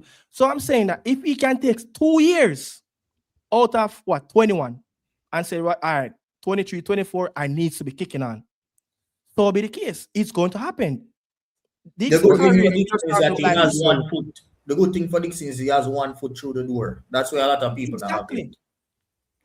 But So I have a question. The best decision. But I have a question. Just on that, the management of Dixon though, like his entourage and so. Is this a situation where, because I think he and Shamar Nicholson share the same agency. He does not have a club right now, I believe. Is it a situation where maybe they were just Who don't have a club? Boza? Yeah, I don't think I think he was released by his Tijuana? We didn't see any official, but we heard that he was registered with the academy team to make room for international players. Allegedly. And I saw my transfer to TikTok FC too. And then his entourage also manages CFAS, I believe, as well, who is in Russia doing God knows what. I am just wondering, this is just a speculation, is it that they maybe are not really looking at the best locations for these guys? Because I mean, when CFAS was at the Unity Cup and he did so well, I did not expect him to be going to Russia after, or I don't remember, Turkey. Yeah, he was in Turkey and then he moved to Russia. I was not expecting him to go to Russia and considering Russia is having some, like maybe in England, like maybe he could have played in League One or at least bro, CFAS. You see how CFAS play for Jamaica. No, man, I know that. I know that. But at the time, come on, bro. Yo, but at the time, for League One. Come on, dog. Come on, bro. Me not say he's this top quality player. Me not say that, but me not go this the man and say, man. Yeah, I think. You take this thing for that. The man, and again, I'm using the Unity Cup because the Unity Cup was where he was performing very well, right? And he was putting in the ball in the box and he was looking very sharp, right? There's no doubt in my mind a League One team could have at least taken him after that tournament. And no you doubt know, in my mind. one thing as well, never give myself some credit for, because I did make a video a long time ago. People who have followed me for a long time. I made a video about that specific agency and about the fact that I like how them pick clubs or get them players in certain type of clubs. It always seems off. It always don't make no sense to me. Yeah, and they I don't did a last long. specific video, and I just know from a long time, from when Boza, the Belgium club, Salori, yes. Bro, and he moved to Shakhtar. I was like, bro, what for links are there? Is it Sparta? Sorry, my bad. Yeah. Watford links were there, Everton links were there. So many other links. May I forget the next one? Must be Galatasaray. I think we saw a those links were there.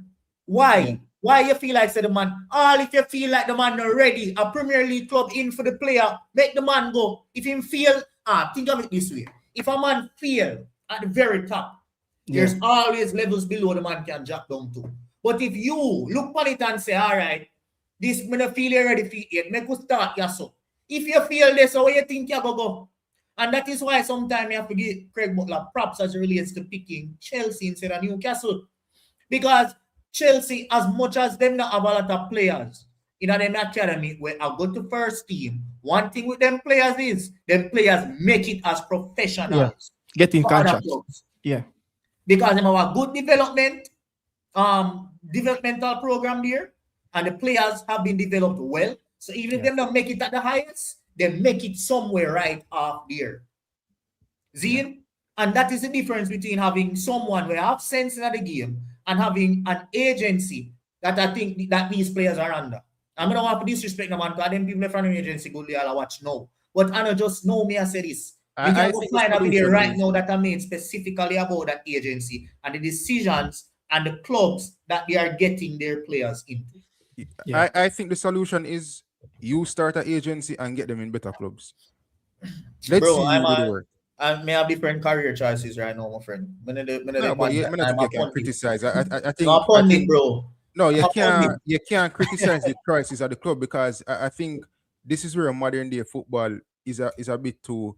To me, it bitch out in a sense. Everything is about other individuals, but never the players. You know what I'm saying? When does it ever become the responsibility of the players? Listen, let me finish. Well, that is fair. When does it ever become the responsibility of the players to perform in the environment that they find themselves in? It's just like when Marcus Rashford, Manchester United, them are going to say, oh, United now by the right players, put around them, whatever the case is. Well, I've always said, be the standout individual in a sinking ship so people can't blame you for whatever else is happening around you. Cephas gone over Russia. The onus is on Cephas to perform. Where you want him go? Barcelona? And not just was saying in your history. There was a point where when he was at Spartak, Boza was a starting striker.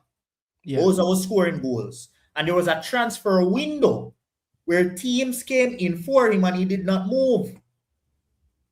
So if I'm a player where you say, all right, you don't feel like say, because I remember saying it was one time the Linksem did it. The Linksem was over a 2-year period. Yeah. So if me did get linked to Everton and Watford and Galatasaray, and you as the agent say, yo, I'm gonna feel that is the right step. No, make you go Shakhtar. May I get games, right? May I score goals? May I prove myself here? And teams come in again. And you not get me that move? At some point, a player goes stagnant. Because a part of your development as a player is also the players around you. You have better players around you, you are going to perform better.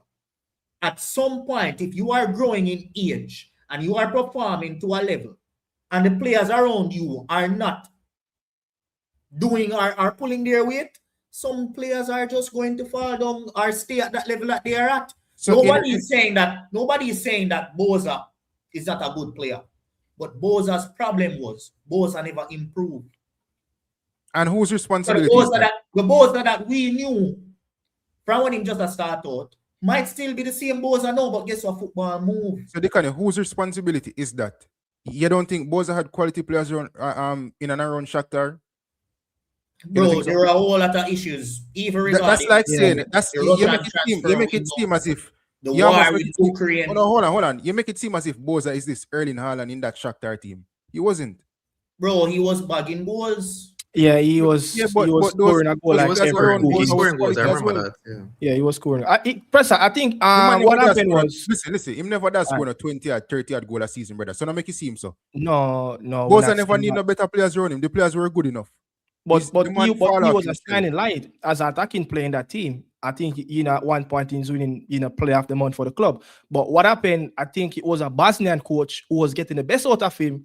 Then the team dipped into form, and then they went as in Spain and get this young prospect. I think he was like 37 at the time. Changed a coach, said, "Listen, I'm not going the Boza direction." You sit on the bench, you start to coming off.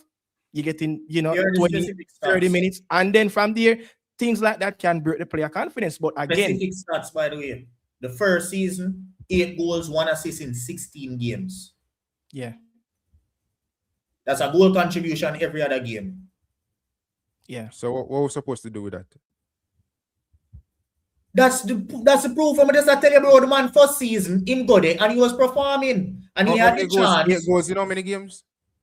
16 games. 8 goals, 1 assist in 16 games. That's a goal every other game. You want no more from an average striker? And the second If season. you want no more, you start to tell me say he's a world-class player if you want no more. The second If you season, how much expect no goals? more, tell me say he's a world-class player. He was scoring a goal every other game. That is actually very good for an average And player. what was his stats in Belgium? It was Listen, very you good see, as well. I'm not going to do this with you because you see through me know say Una and Boza are friend. So now No, I'm a friend, Presser. I'm a friend. bro, but me again, have conversations with Una half year, and me know say Una the man a friend or people around him a friend. So when it come to criticizing him, Una don't criticize him the way him deserve to get Bro, I criticized. criticize Boza on my channel. What I'm talking about now is his agency. yeah. And his And the size. agency's continuous record of not finding the best possible deals for their players. We're not talking about the player and his development right now. We are talking about the agency and the agency not making the right moves at the right times for their players. That is the topic of the conversation. So do not try and deflect. And as well, let me chime in. The thing that happened when he went out on loan in the French league, all right, for Clermont Foot, they did got relegated, but I think he was probably the leading goal scorer or the leading joint goal scorer for that club with around 5 goals. Bro, that was, I think, Boza, that was slightly a comeback season for Boza. So you're telling me that season, going back into Russia after that loan deal end, the club got relegated into the second tier in French football. You're telling me you couldn't market the player that much? I try to get a proper team where he can settle in, and from there, we see Boza go into Club Tijuana. But one thing I have to say as well for this agency, they do get long extended contracts for their players. So that is a kudos to them as well. Norman Campbell, the Boza, look at the Trivantes, what these players I think do get long contracts as well. So they did pretty well in that department. And another thing we have to talk about too, I think is a common theme. So we have to take the blame off of the agency and just talk about Jamaican players. I think it's a common theme now for Jamaican players to just not want or scared of the greatest. I've heard a lot of these players in interviews say they had the chance to, but they didn't. We hear that from Andre Blake. I had the chance to go to clubs in Europe. I had the chance to do this. I had the chance. I hear that from Corberg. You hear that from a lot of these. So then you have to start thinking about the mentality of these players. Because too much of them know and say they had the chance to do this. And they never do it. Why is that? It can't just be the agency. Because they're comfortable with where they are. Exactly. They don't want to take that. If you want to beat Nicholson, then whisper. This is me beating Nicholson. Because it's becoming a repeated pattern for these players to just accept mediocrity, accept where they're at. Things are going good. And we just not get it. Why wouldn't you want that move? Why wouldn't you want to get better in life? You're there somewhere right now, you perform well, you go somewhere higher and you feel nothing wrong with that because you still did perform well where you're there. Yeah. And that's that is probably why we're not in the World Cup right now. But listen, it's kind of the that's kind of the broad theme you can probably use for most of our players. They run away from challenge. They don't want to stand up and embrace it. That's why Warner Like what everybody say, Warner Brown was one of them as well. When Marcus Rashford missed chance of a Barca, you can't blame nobody but Marcus Rashford. So when Bosa play poorly, you can't blame nobody but Bosa, brother. You can't blame nobody around him. You have to blame the individual himself. But let me just play this clip from the Charlton coach in regards to Dixon. And probably a little bit more. Kahim coming back is, Kahim will go with the 21 group and get game time. What we recalled him from, Crawley's a good club and good people there, but we just felt his game time was curtailed, so we wanted to give him that game time because it's important that he keeps moving forward, especially with what he wants to do at the end of the season in terms of the World Cup and. Yes, so the coach said obviously Dixon wants to go to the World Cup. That's a goal for Dixon at the end of the season. You guys think that Dixon must be in the squad if Jamaica does qualify? No. Not you, Dicanio, but Ricardo and Bala. More on the side of no 60%, to be honest, because we have better players, who is in a better situation at this moment, playing first team football. Probably can produce more high quality ends in the attacking third more than Dixon. So I would say, 60% no. But them say Dixon energize a bunny, when you come on off a bench. Yeah, I mean him have art, him play with a lot of intensity, him work on the sleeve, so maximum. That's what we need, right? More heart. Hey, listen to me. You said that whole heart mentality, that intensity, you said that foolishness there, that type of justification to include a player in our squad. That is the type of thing that I absolutely hate. No. Get that out of your head right now. No. So you don't want Dixon at the team. Bro, professional footballer is supposed to play with heart. That's a part of your job description. Yes, it is, but it's also depending on merit. Do you depend? Yeah, that's what I say. I agree with you, Baller. Oh, sorry. All right. But you play with more. You use more ability. I think football players use more ability and skills than heart. Yeah, exactly. Man. Let me just say this before I. The problem that we've had over the years has been that we've been carrying too much passengers in our 26 or 23-man squad, right? Too many times we look on the bench and we want someone to change the game. We have somebody on there who's probably not as good as the player we want to replace him with. This is the reason why we're not in the World Cup. This is one of the main reasons. You see, going forward in March, you see this foolishness about carrying players just sit down on the bench and we try to fit a quota, a secret quota, and all them type of crap. That done.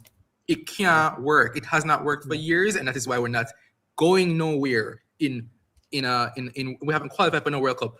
Said just last night I was listening to some World Cup songs just because me kind of getting into the hype, right? And if realize and just think about, I was thinking about it last night. Haiti is in the World Cup.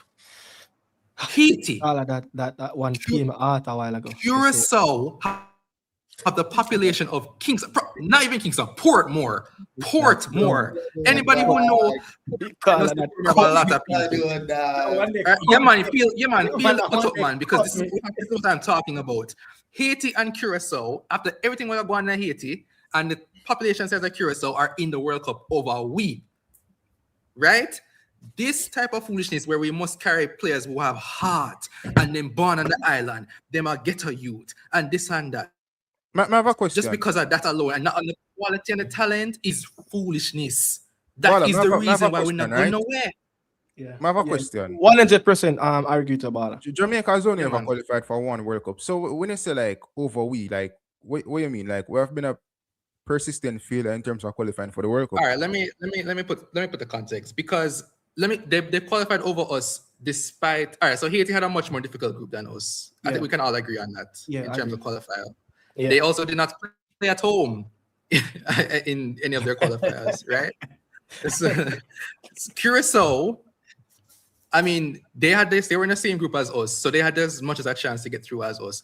But who has more arguably quality players and the more quality diaspora? It's probably us. Yeah. I don't know about that one.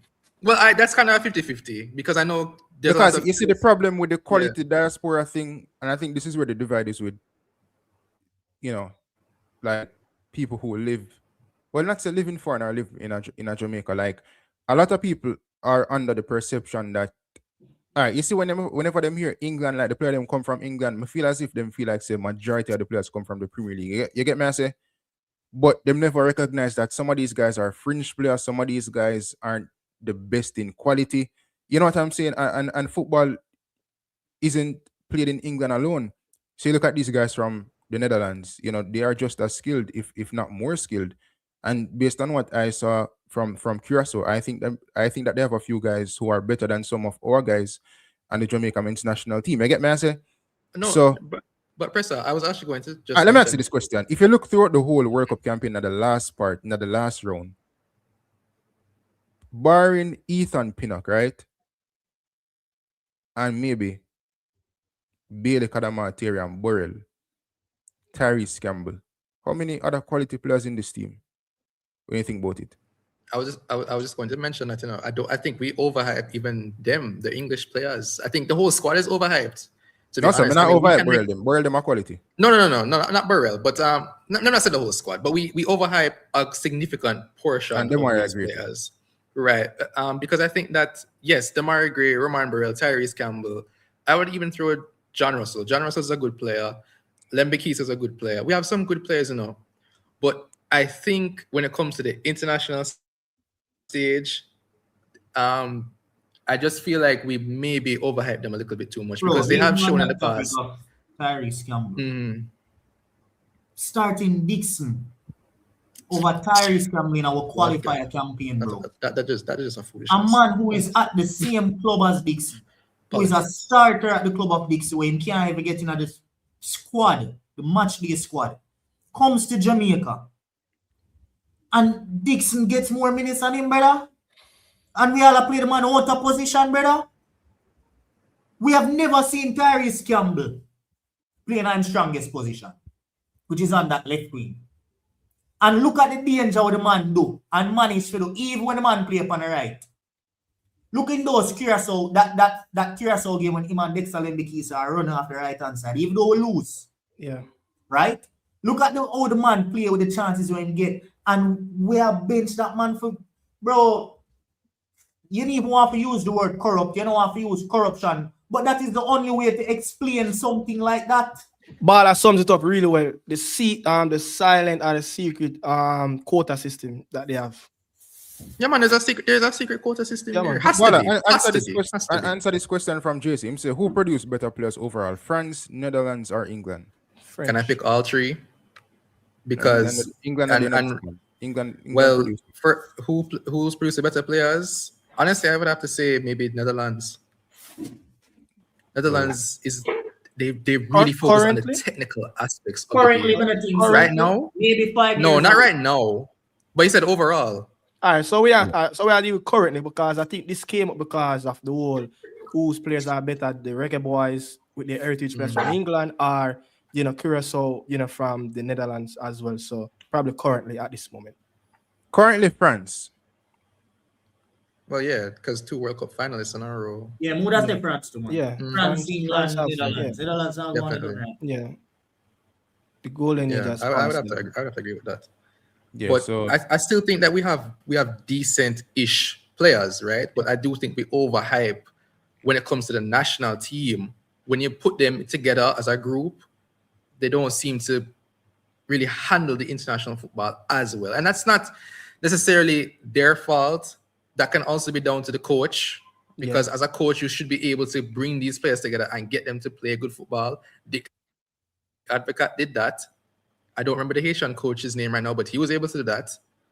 So, a manager with less quality players can get the best results depending on the coach. Yeah. Right? Do you think that this Reggae Boy team probably a little bit more, we could have probably milked a little bit more potential from this squad, the crop of players, and probably get them to play a lot more better? So that probably that wasn't down to the coach?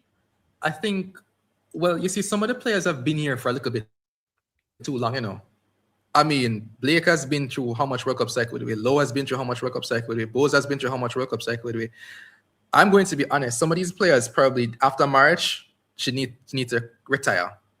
Need to retire from international football and just make some new players come into the mix, because some of these players we've seen them play multiple times under multiple coaches, and the performances from some of the players are still the same. So it's either the coaches are all crap or the players just not good. And Well, reach an before Blake expiration leave, point. we need to find a competent goalkeeper because the one them behind him not really up Yeah, to but standard. yeah, I mean, Goalkeeper, yeah. we have other they for sort out field passport. We have But goalkeeper there, man. But moving on, right? I want to talk about some more local issues, right?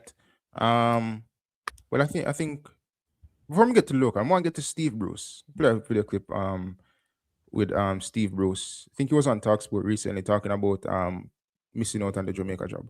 Yes, Steve McLaren has left his post. It's vacant again. You fancy about you? That's right up your street at Caribbean. Oh, the Caribbean. I've just been in the Caribbean. Well, why not? Yeah. Why not? The last time in 2024, I thought I was getting it, and all of a sudden, Steve McLaren has pipped me to it.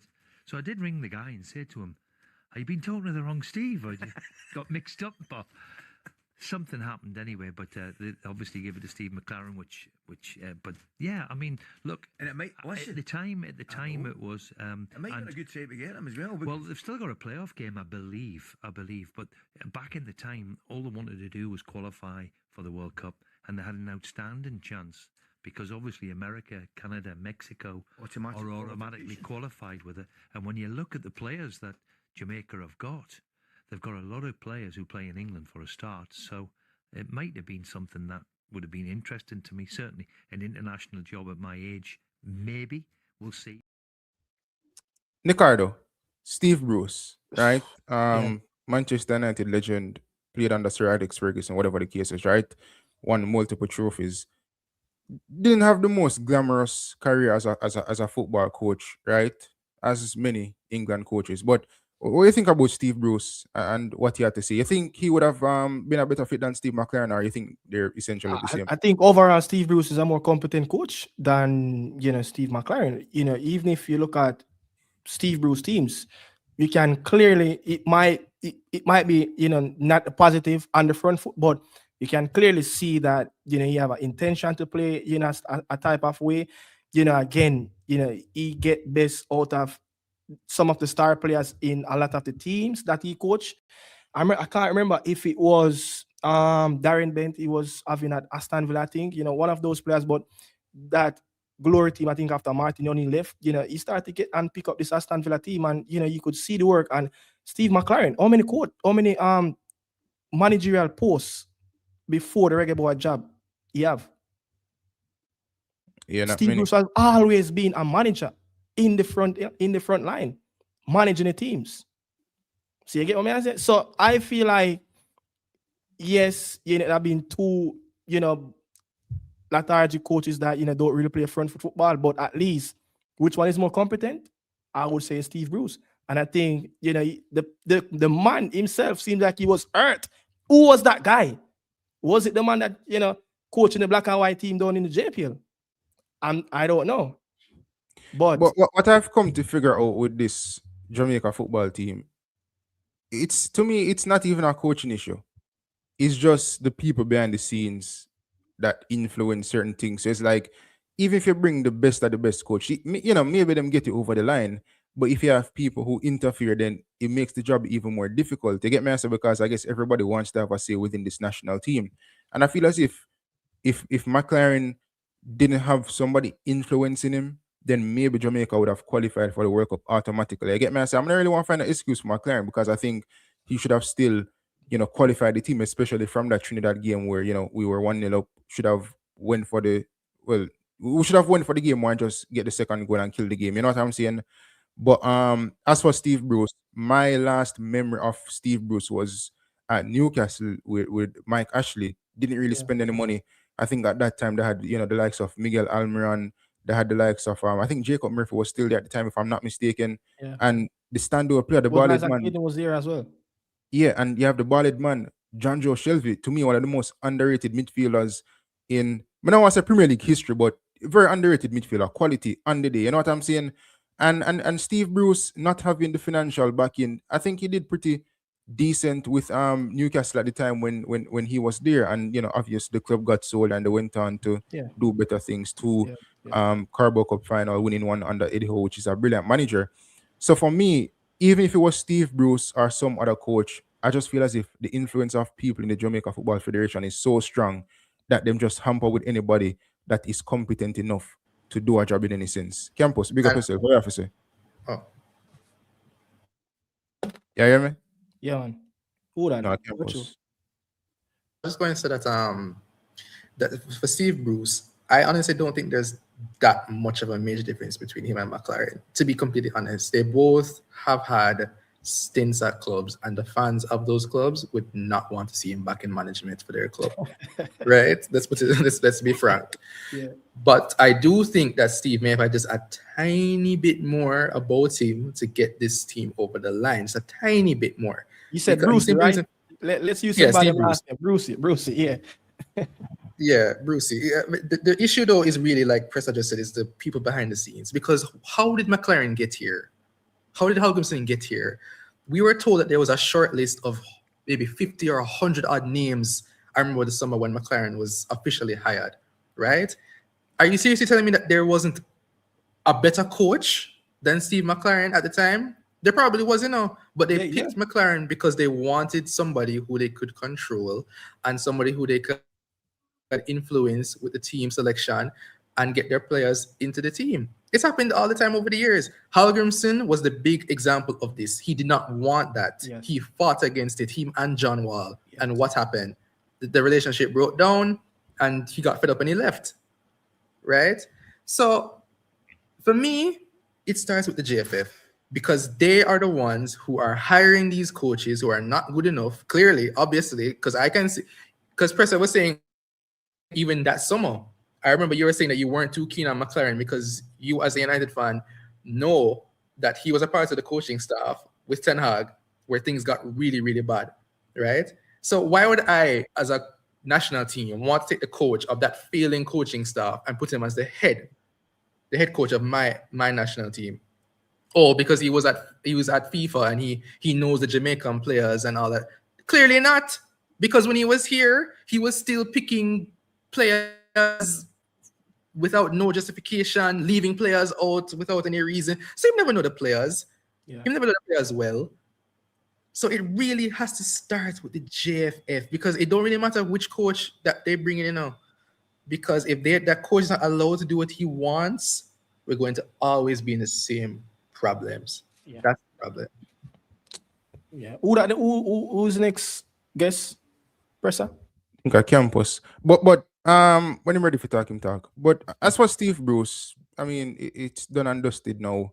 Obviously, moving forward, I think the Jamaica Football Federation or the Reggae Boyz team moving forward after this whole World Cup thing, I think we need a new coach in terms of younger coach, modern thinking. And, one thing we get to understand in football, there's no guarantee. So you might think you pick the best coach that's young and modern or whatever the case is, and then it just doesn't work out due to that's just the nature of football. You know what I'm saying? It's just like you get Ruben Amorim from Sporting, one of the next best up-and-coming thing, and it just not work out. You see me? I say, nobody hires a coach wanting them to fail. You want them for the good. You see me?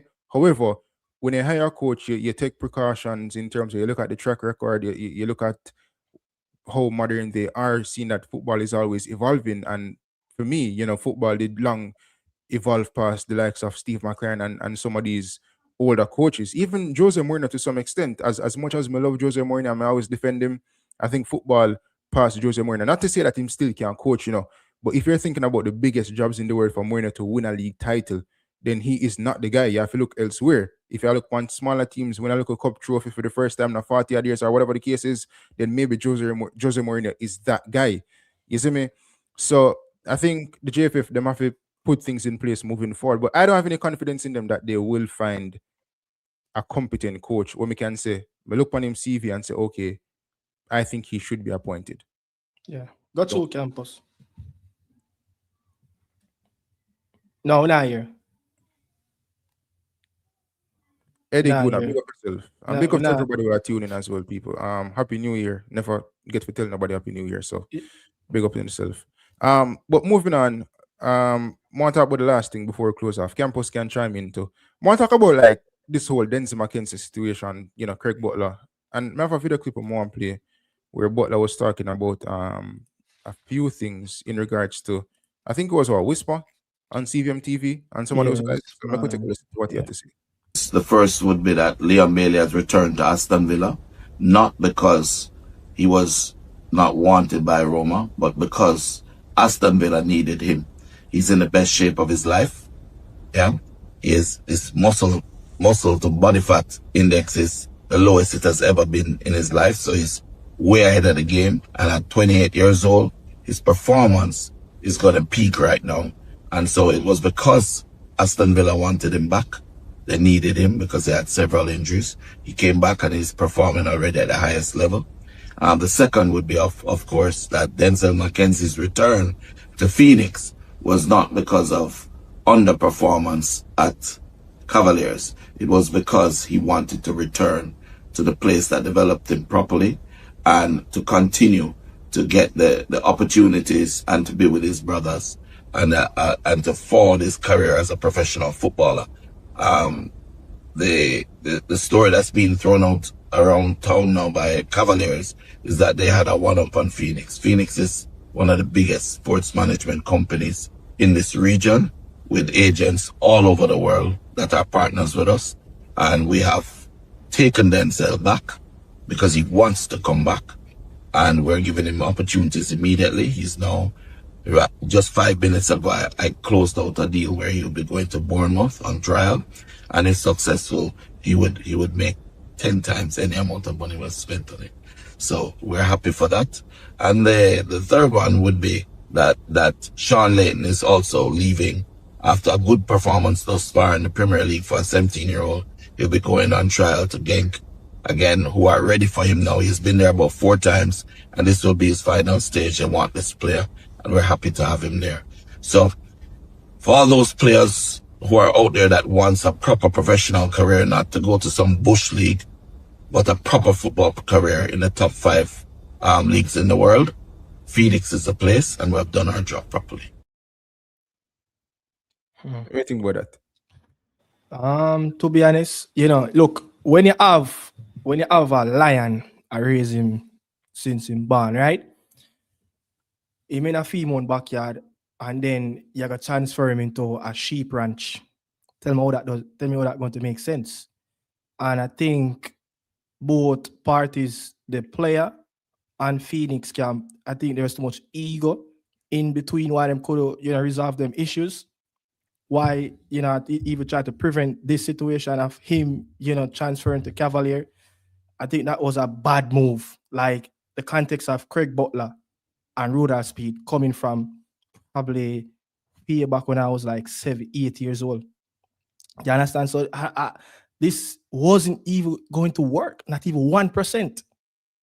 And when you look at Denzel playing for Cavalier, yes, he had some nice little stint in games, yeah, where he looked really good, like the Denzel that we know he can play and live up to that standard, coming from the Manning Cup.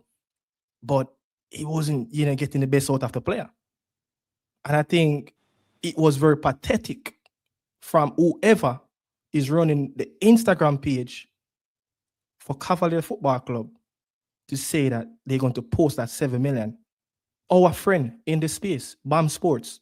I've never seen BAM Sports post numbers. And for them to post the numbers, that's very pathetic, bro, behavior. You get what I mean? Because Butler, even the man himself who run Cavalier, bring players into Europe to play tournaments, Butler do it annually. Amount of money after money, euros after euros, pounds after pounds. So to post that 7 million, bro, that was very pathetic behavior, bro. You get what I mean? Because I've never really seen it. When we heard about the 500,000, wherever currency it is for Warner Brown, they didn't really see it published, on the official page of the club that he transferred to.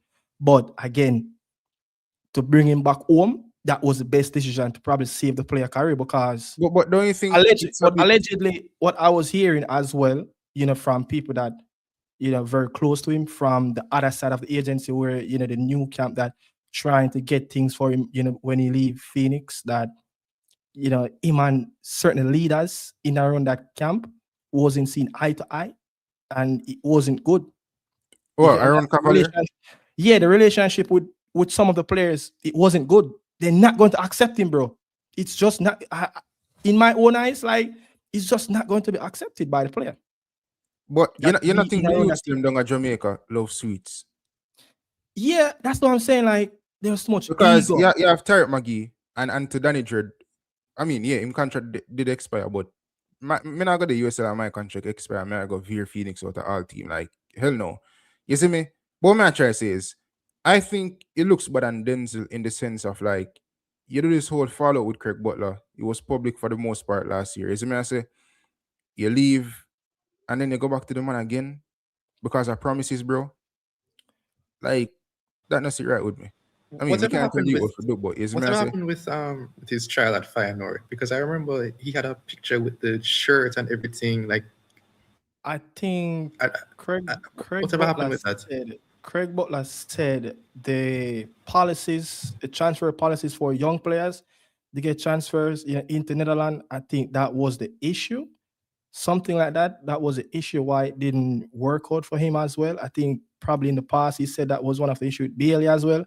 So I'm not sure. I don't know the policies. I probably have to go, and do some research. Sean Nathan going to Chelsea in the sign a pre-contract and going to Chelsea. What to that?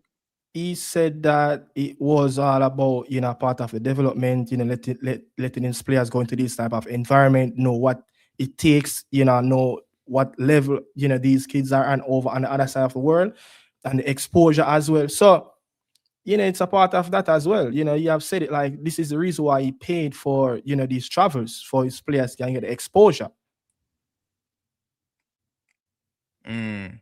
But for the most part, in terms of what him say, obviously the Leon Bailey part, I agree, but I'm not going to touch on what he must say about Bailey. As for Leon Bailey, the loan was cut short from Roma due to, I guess, injuries or whatever the case is, right? Not really being available. And I think for the few clips I have seen from Bailey since returning back to Aston Villa, I think him pretty decent. Obviously not excellent or anything like that, but him just have to find him rhythm, stay free from injuries up until March and even after March as well to see out the season. And then you decide on what your next move is come this summer transfer window, if you'll stay at Aston Villa or leave. And for me, I think Leon Bailey can stay at Aston Villa. It's just about being consistent in terms of performances. You know what I'm saying? Like, if Marco Reus, for example, did injury-free for most of his career, he would have been one of the best players in the world. Early stages, Marco Reus at Borussia Dortmund, he was easily one of the best players in the world. It's just that him couldn't stay fit, so him couldn't have the consistency. So in terms of what we see Leon Bailey against the Arsenal, the Manchester City, and those teams, if he can play to that level week in, week out, or for majority of the season, then he'll have a future there at Aston Villa. And when you think about being 28 is not really old in football. It's old enough, but reaching your way 30s as yet. You get me? I say. So I think him just have to sort out himself and find him foot, and hopefully him can see out the season being healthy. And let's be honest, bro, if Jamaica does beat Caledonia and DR Congo, Leon Bailey is more than likely one of the first names on the team sheet for that World Cup in the United States, Mexico, and Canada easily. That's the first name to come on the team sheet. Yeah, if he's fit enough.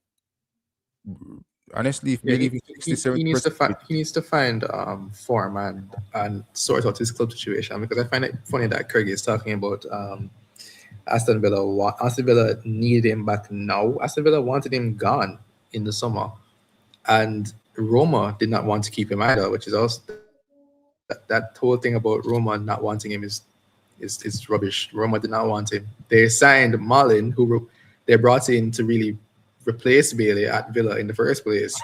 Malin came in, scored 2 goals. I think he has had 2 goals already in 2 starts. So the coach Gasperini was even talking about in a press conference that he's ashamed it never worked out, but the guy was never fit. That doesn't sound like somebody who wants to keep you. Yeah. They probably covered half of his wages, and you get this guy in, he can't even keep fit. £6 million annually is not a joke salary at Roma.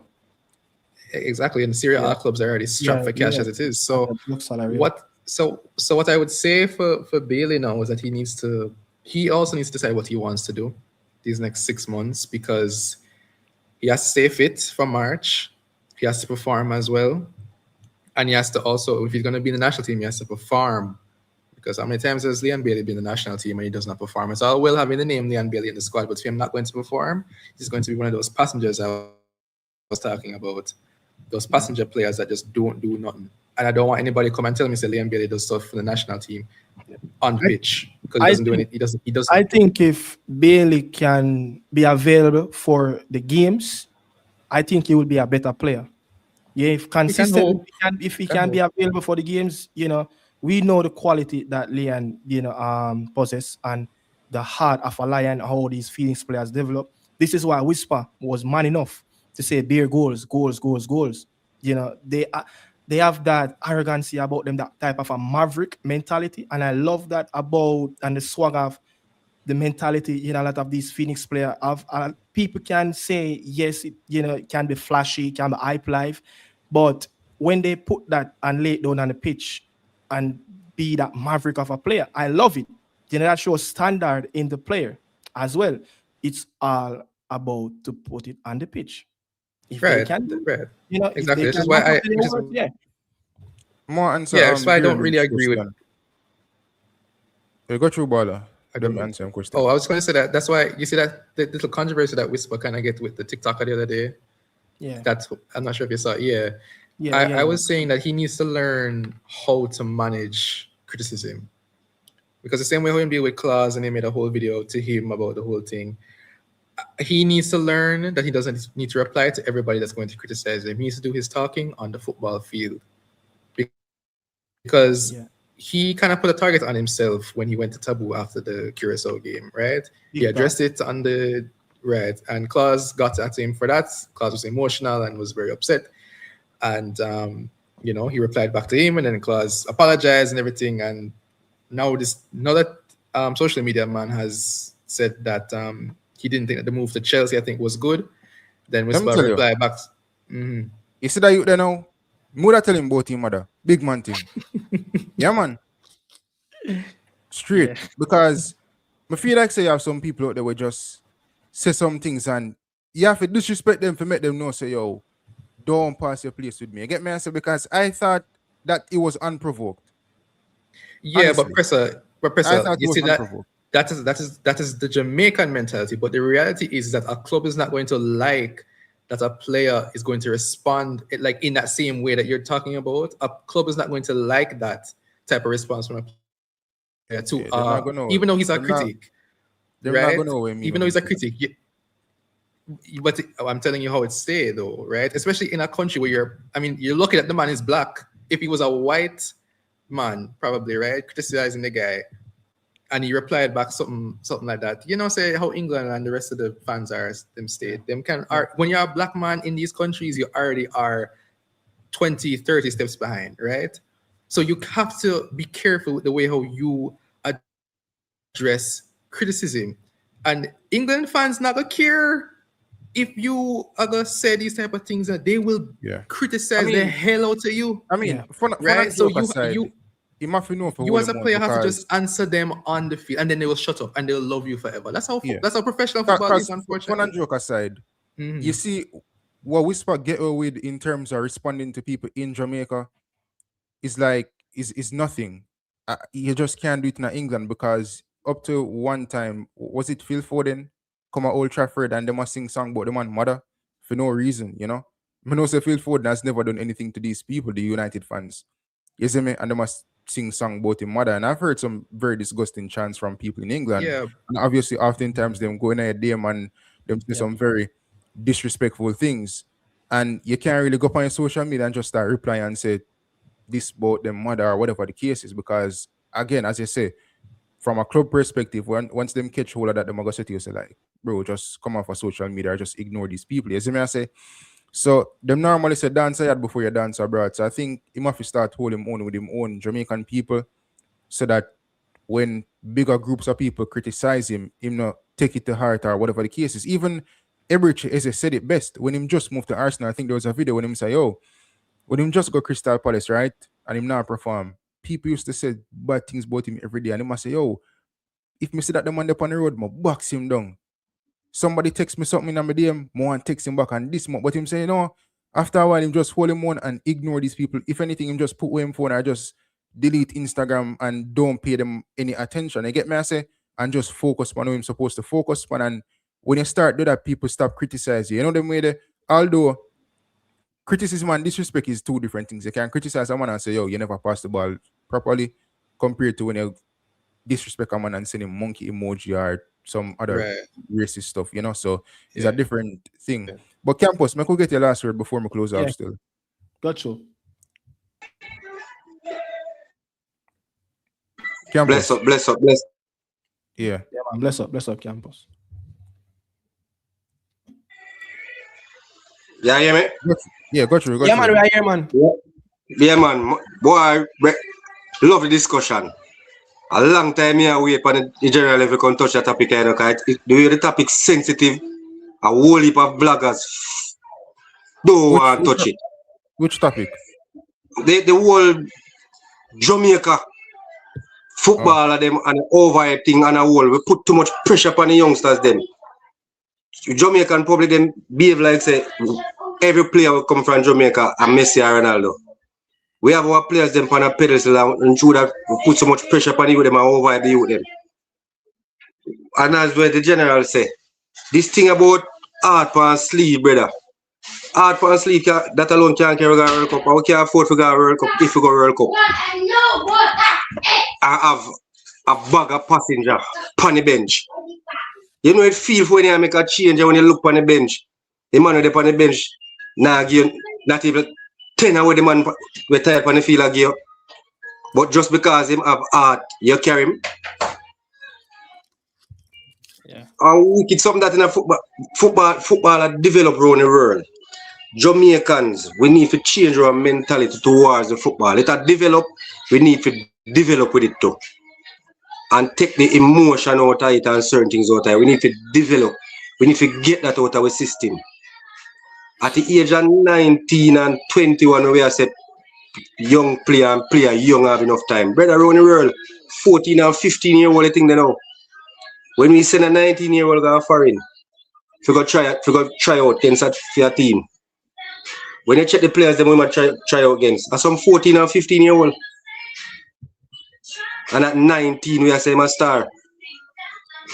You know many players we have will left and go overseas and all them come back for this basically the same reason, Presser. You know what's that reason? If you listen to it, if you follow it, the majority of them will come back. What them tell us? When them leave Jamaica, with them leave here basically as a star. But when them come back here, you see them attitude. Them not ready. And attitude don't mean them disrespectful or them are rude to nobody. But it's their attitude towards the training, towards certain things. Them just not ready. Because in Jamaica, a man can score a goal. They say, yeah, he's the greatest, go and score some goal. But when him go overseas and a coach say, this is where you must run. If you not score, this is what you're supposed to do. You don't have the first clue what to do. And at that I reach our players them. And but me love the discussion. So keep up the work, Presser. Me know say the general, no for the things that you say, you know. Me tell you already, you know, say it's not about the message, you know. Sometimes you're just too busy to beat the messenger. Because sometimes you come off a little bit harsh, but it's the truth reality. And we need somebody to tell it as it is. Them in the sense of whole away a beat around the bush. It is what it is. I must say people them they can't see more there, you know. Yeah, we say the man, but you see the thing about it, you know. When they cancel, you know, when they have everybody a dance to the same tune with certain things, we never get no improvement. Somebody have to come out, come kick over a pan of dirty clothes. Yeah, but Campus, but one question though, do you think that, as you said, you know, lower expectation of our probably 17 to 20-year-olds playing in the D Cup and the Eastern Manning Cup as well, like prime example, like a Kahim Dixon. We know that Manning Cup, from September, you know, to November, December, it's just like 3-4 months worth of, you know, playing football. And most of those schools, especially the one that Dixon went to, it was, you know, the culture there is all about winning D Cup and winning the Oliver Shield to have that bragging rights rather than, you know, see how much they can develop these players. So when they get into, you know, the advance, you know, comes onto the trials, you think that is stopping our football too, from proceed? Definitely. And we have seen it over the years when a lot of players go on trials and then come back. I remember, me here when I touch upon the Maggie situation, I mean I touch upon certain players. Yes, they are good, but when they go overseas, it shows them not ready. We're not ready. That not say them not good enough. Because mind you, me, gentlemen, what Kahim Dixon achieve and Whisper achieve, it's a great achievement, Anywhere around the world, you hardly find a player left out of schoolboy football and reach where them reach, You know much obstacles certain players have to jump through for reach Whisper reach or a Dixon reach. If you listen to some of these players' story. So it's a great achievement, But it is what the word I look for. At this point in time, I don't know if it's the next general said. They have to look on the people where they around them and give them advice. Yeah. That play a major part in it. Because, as you say, you go into, all right, what do I put now? So go into Chelsea. Are you going to stay at Chelsea because you want the name Chelsea beside your name? Or you want to go at a club where you can get playing time and develop? Which one would you rather? I'm pretty into a play like Kahim Dixon. Kahim Dixon. Yeah, probably more, the development as well, because it come with a leverage after you leave in that football club. You will have different companies, which is club, going to look at your CV and look where you're coming from, especially spending like 3-4 years there, in the academy developing. They will have look at the education and said, this is one of the best education in Europe. So they would probably trust you as well, to give you a high profile position, in their company. So I think Chelsea, it depends though. It depends. But look at a player like Bailey, why Craig never sent him to Chelsea at the time, because he'd have already gone through the development process that Kahim needed by playing, in Slovenia, for Trensen, go out in Austria for trials, Netherlands, Belgium. You'd have gone through the process and, at Genk as well. Meanwhile, Kahim is coming from, schoolboy football, so you'd have need that little, further nourishment, from a top class club like Chelsea that can give him, the infrastructure, to produce and develop as a player. True. And I think the Whisper, based on that, as I said, I think the Whisper move is a very good move. It's only Whisper alone can stop Whisper. Definitely. Football is a thing when you take a chance when you get a chance. I heard you guys saying, based on the level.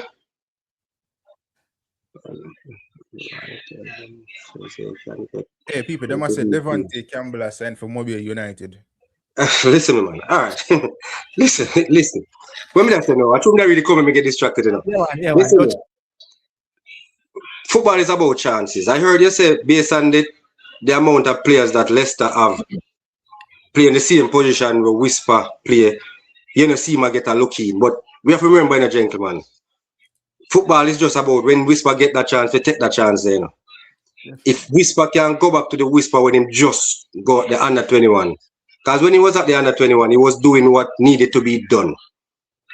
It's an injury have a lot to play a part in a Whisper development.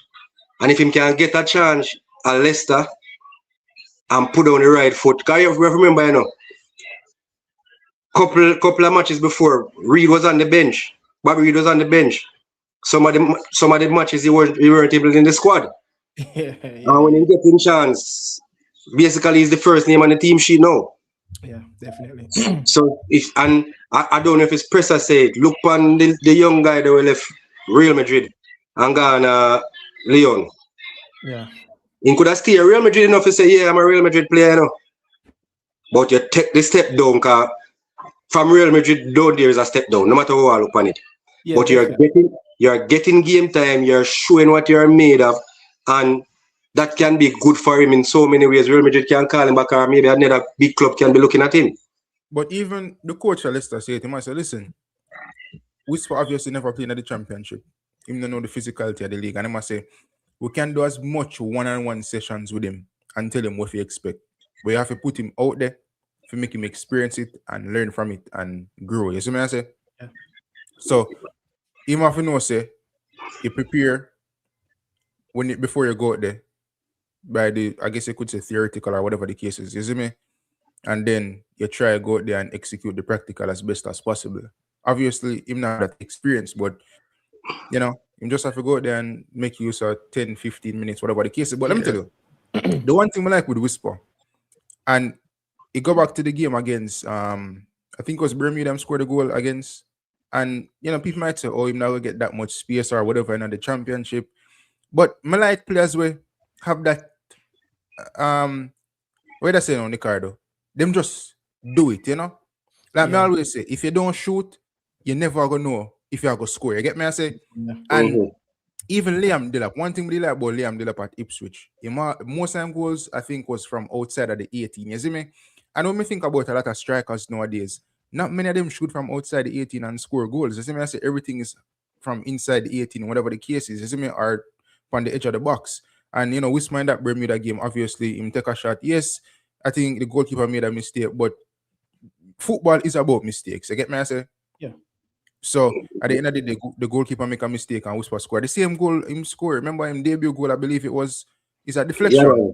But he have that intent for shoot. Watch some of the clips that is Whisper when he's even playing for the academy. You know, he always have that shot in him. You know, at least every game he played in.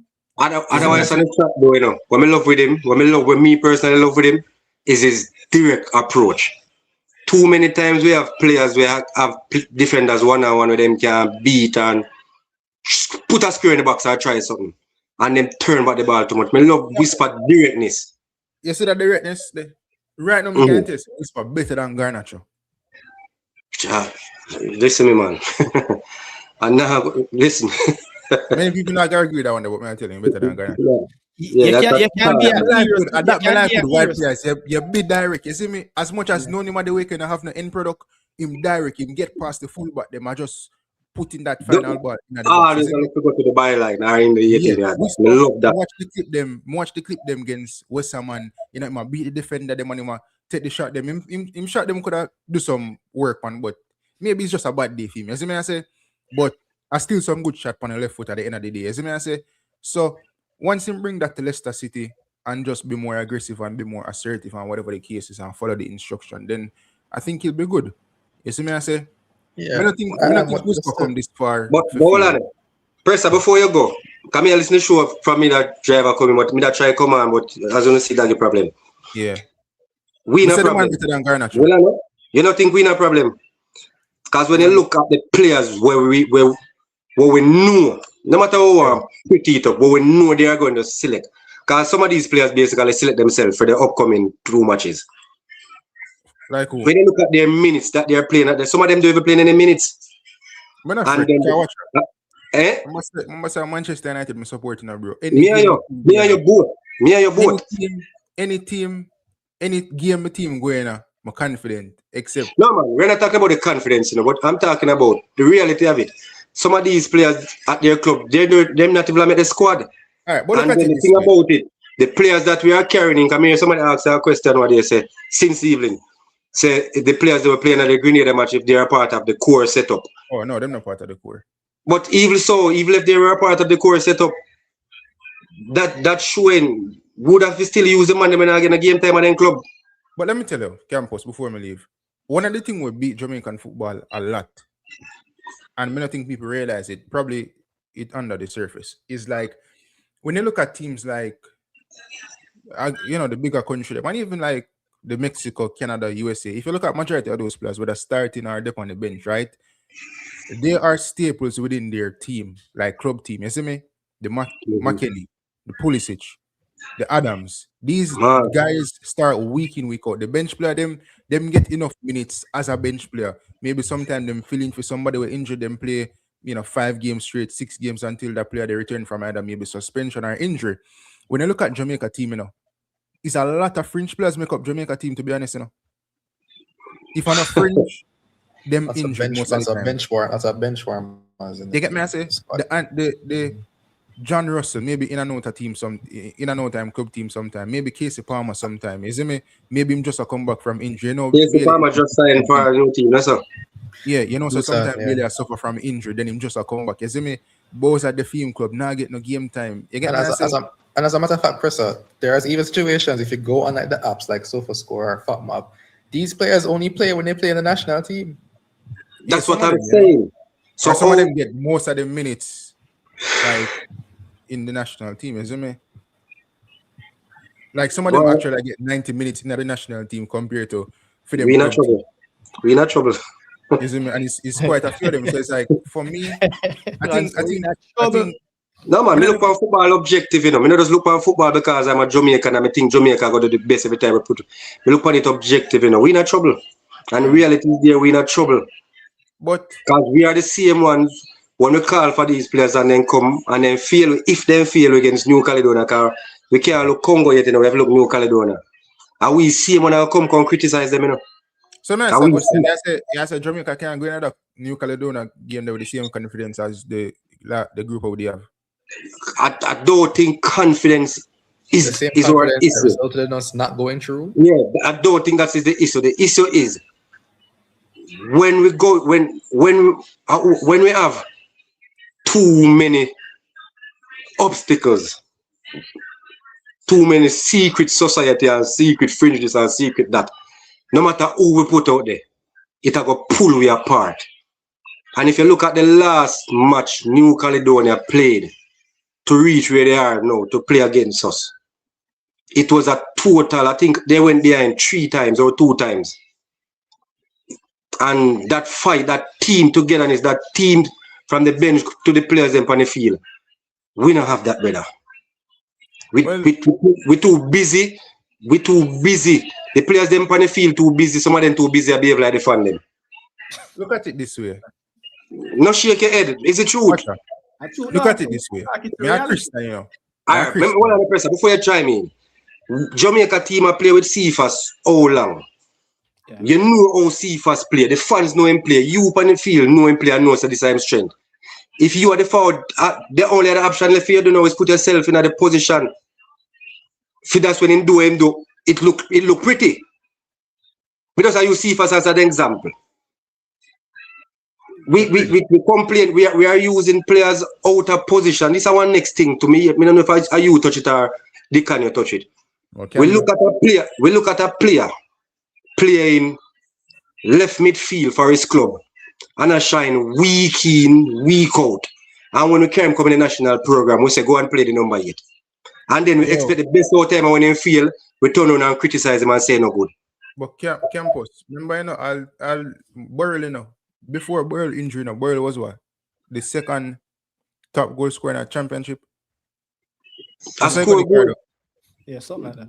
After just moving from we don't one league, you see me I say? After him just done score one bag of goal in the league there. And then we bring Burrell, which I think he performed well in the Unity Cup. And he just never really get back no minutes in the team. You know, I forgot Burrell. Me text that I was watching Tyrese Campbell come on and play 15 minutes today.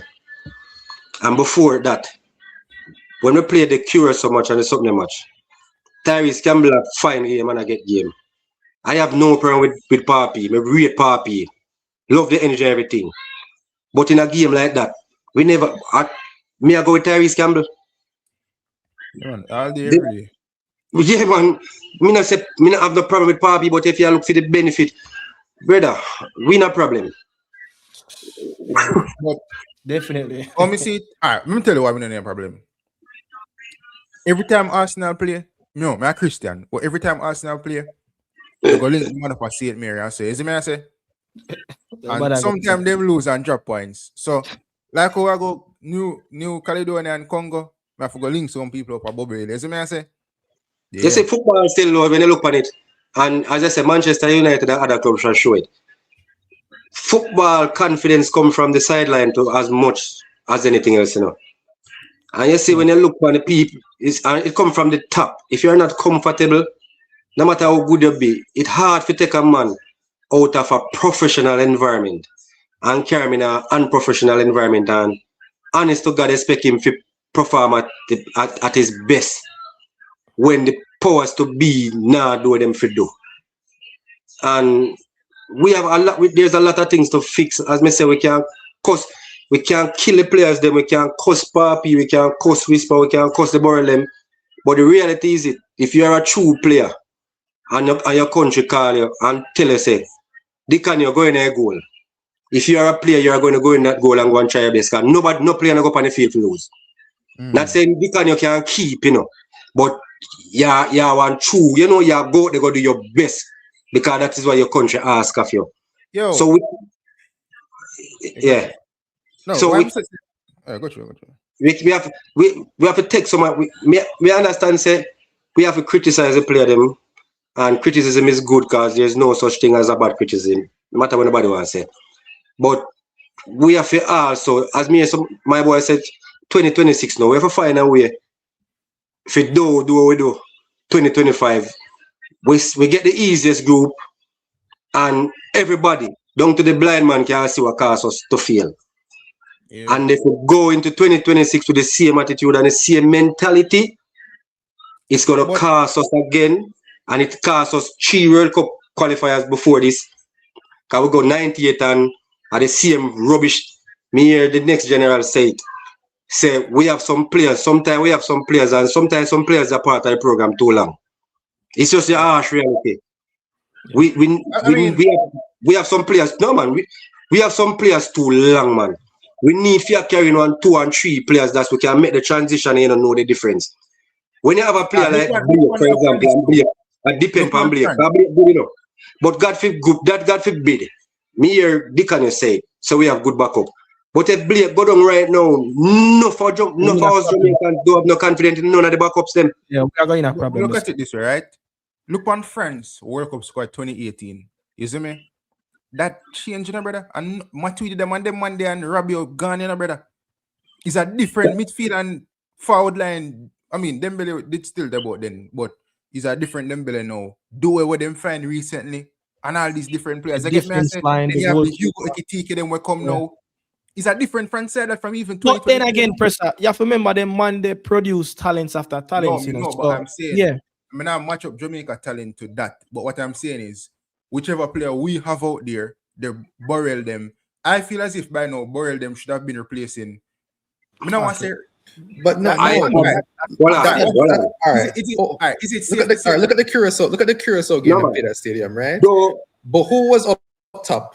Boza. Boza, who was not playing any football at the time, and who we had on the bench, Bailey Kadamarteri and Roman Burrell. Look how much game Boza played in the national team, bro. No. You don't have to go so far enough. How many tournament or half tournament did we play before the World Cup qualifier start? And when persons were asking, so why not start change and mix up the thing now? Everybody has said, no time for that. I will continue to say no time to look at players till they reach right down to the nitty-gritty.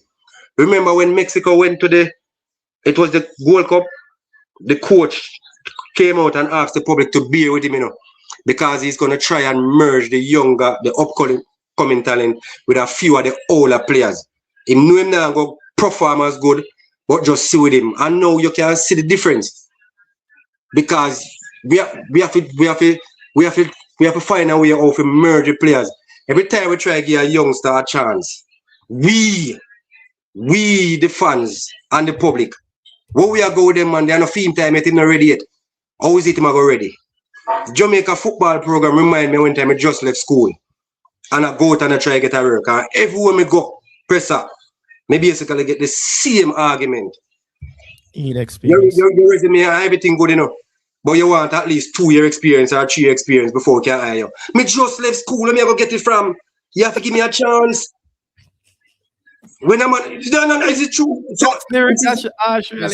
That's very true. When you're looking for a 16-year-old and a 17-year-old and a 18-year-old and I say, him too young, what we are going, him not ready yet. Other countries, Mexico, they give 16-year-old opportunities, 17-year-old opportunities. USA do it. They might not play in the big tournament, but when they have the little half tournament, they use these tournaments as opportunity to look on the future. But every time we get a player and we give him a chance, the whole of we, including myself, where we are going with a young youth, where we are going for them already, man, better we use Boza, But when Boza fail, we see him and turn on come beat Boza. We did it with Corey Burke. Before Corey Burke, we used to do it. We used to do it with full of them. We used to do it with all of them. We don't want to let go of our generational players. Them to give the youngsters a chance. That's why I said after March, if them don't qualify, some of them players they need to retire. Another players them alone, the whole JFF need to revamp. Yeah, well, you know, we have to do one step at a time, you know. Let me tell you. No. Let me tell you, whether Jamaica qualify or not, by the time the Nations League games are rolling, I think it must be like a clean slate team. Obviously, like you have 1 and 2 guys who still are going to stay, like the Bailey them or whatever the case is. But I think like the defense need to clean house, the midfield to an extent need to clean house. Then again, we don't have that much options, but I think, like, all right, Tyrese Hall, him name will play for Spurs or come from Spurs? Tyrese Hall, yeah. Yes, yeah, those players need to be introduced to the team by September and them type out in that year they roll around. I get me, I say? But you know, we have some good young players, you know. You know, so we have a young goalkeeper who can play for we and Canada. We call him, you know the goalkeeper, and we don't want to give him no chance, you know. People say, oh, they replace. I think Mothersill must be on the team. Tyrese must be on the team. Hold on. Start that again. Say that again. No, hold on. Say that again. Start by the conversation exactly where you just said a while ago. What was the question that was asked of you? Who are they going to replace? People say who they replace. And that me I tell you about we the fans. We have to learn how to let go of certain things. Yeah, the woman and she have your bone, yes, you love her, but you have to let her go, else you go to prison. So that's like if the Reggae Boyz, that's like if both of them reach 40, who will replace them with? We just have to replace them. We just have to replace them. But you don't want to jump and just replace Bowser. So you have tournaments out there, for example. You can say, come Warner Brown, come show where make out, come Burrell. And you gradually put them in. You know, wait till you reach nitty-gritty. Then you cut Bowser and say, come Burrell. You normally replace players is the ones that you play and perform, you keep them in the team. So how a Burrell even go on to replace a Bowser? When Burrell play good at the Unity Cup, you keep him in the team. You play him in the Gold Cup. You get me? I say, if you perform bad, then you find another replacement. You get me? I say, when a Bailey Kadamart here, for example, come to the 2 game, the man perform well. Although the first game he never finished him chances, but I think overall his game play was good. You leave him in the team. You have this mix and match and switch every game. Like, you know them way there? Like, how you gonna know who if you consistently play based on quality and performance? Every minute you have to cut a player. Yes, I say? One thing I can tell the presser, put yourself in a speed position. You know, easy if you go find the 24 man for go represent you. Because we only can talk, you know, because that's the easy part, you know. But bro, I think Speed don't know him team already, so I'm in really business at this point. You think? Where you say, I think he don't know him team already? Him say Congo have 22 players who play at the top level, you see me? You think Speed by now and March I go find 22 top players I go play at the highest level? You think so? So you're saying we basically going to use the same players that we're feeling? Yeah. I think Bailey will be in the team, which we have a problem with. I think Boza will be in the people always say, oh, there's going to be a lot. I don't think Boza going to be in that team, you know. Watch it. They must say people say, oh, enough surprise I go pull for that win today. You see me? But what kind of surprise? So? The surprise you go pull for me personally, as a Manchester United fan, Bobby Reid up on farm now. When you call him for your national program, please make him play in preferred position. Because he's at no use to us when you put him in that position when they put him in and make him look like he never ball sense. And if we don't do that, yeah, if we not do that, Gray has not played in his correct position for how long? Yeah, if we not do that, these players are going to fail us, not because they are bad players, but because of bad decision making by the powers to be. But I think McLaren did talk about square pegs in round one. Hey. Do not use McLaren as an example. This man is the only man I say every player when he can go in a press conference, so I tell never make a squad. Yeah, true. I never see a coach carry a man in a press conference and build them up so much.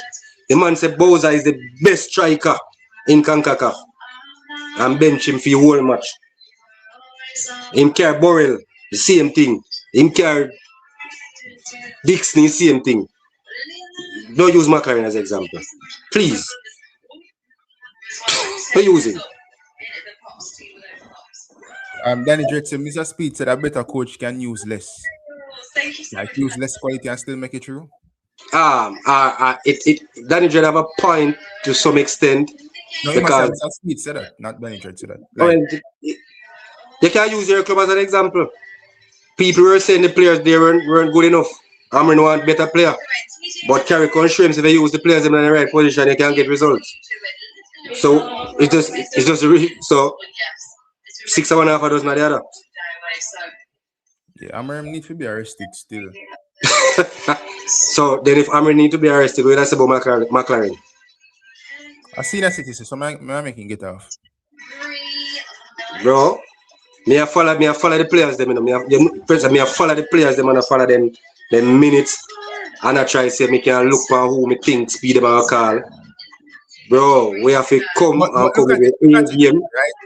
Before me leave. When McLaren did come out after, I think it was the Gold Cup, if I'm not mistaken, and then say, like it's obviously unhappy, and he must say, like, I'm gonna make some big changes, like whatever the case is. Like he must say, I know who I will be moving forward with. Whenever you hear a coach make a talk like that in a press conference after a game, right?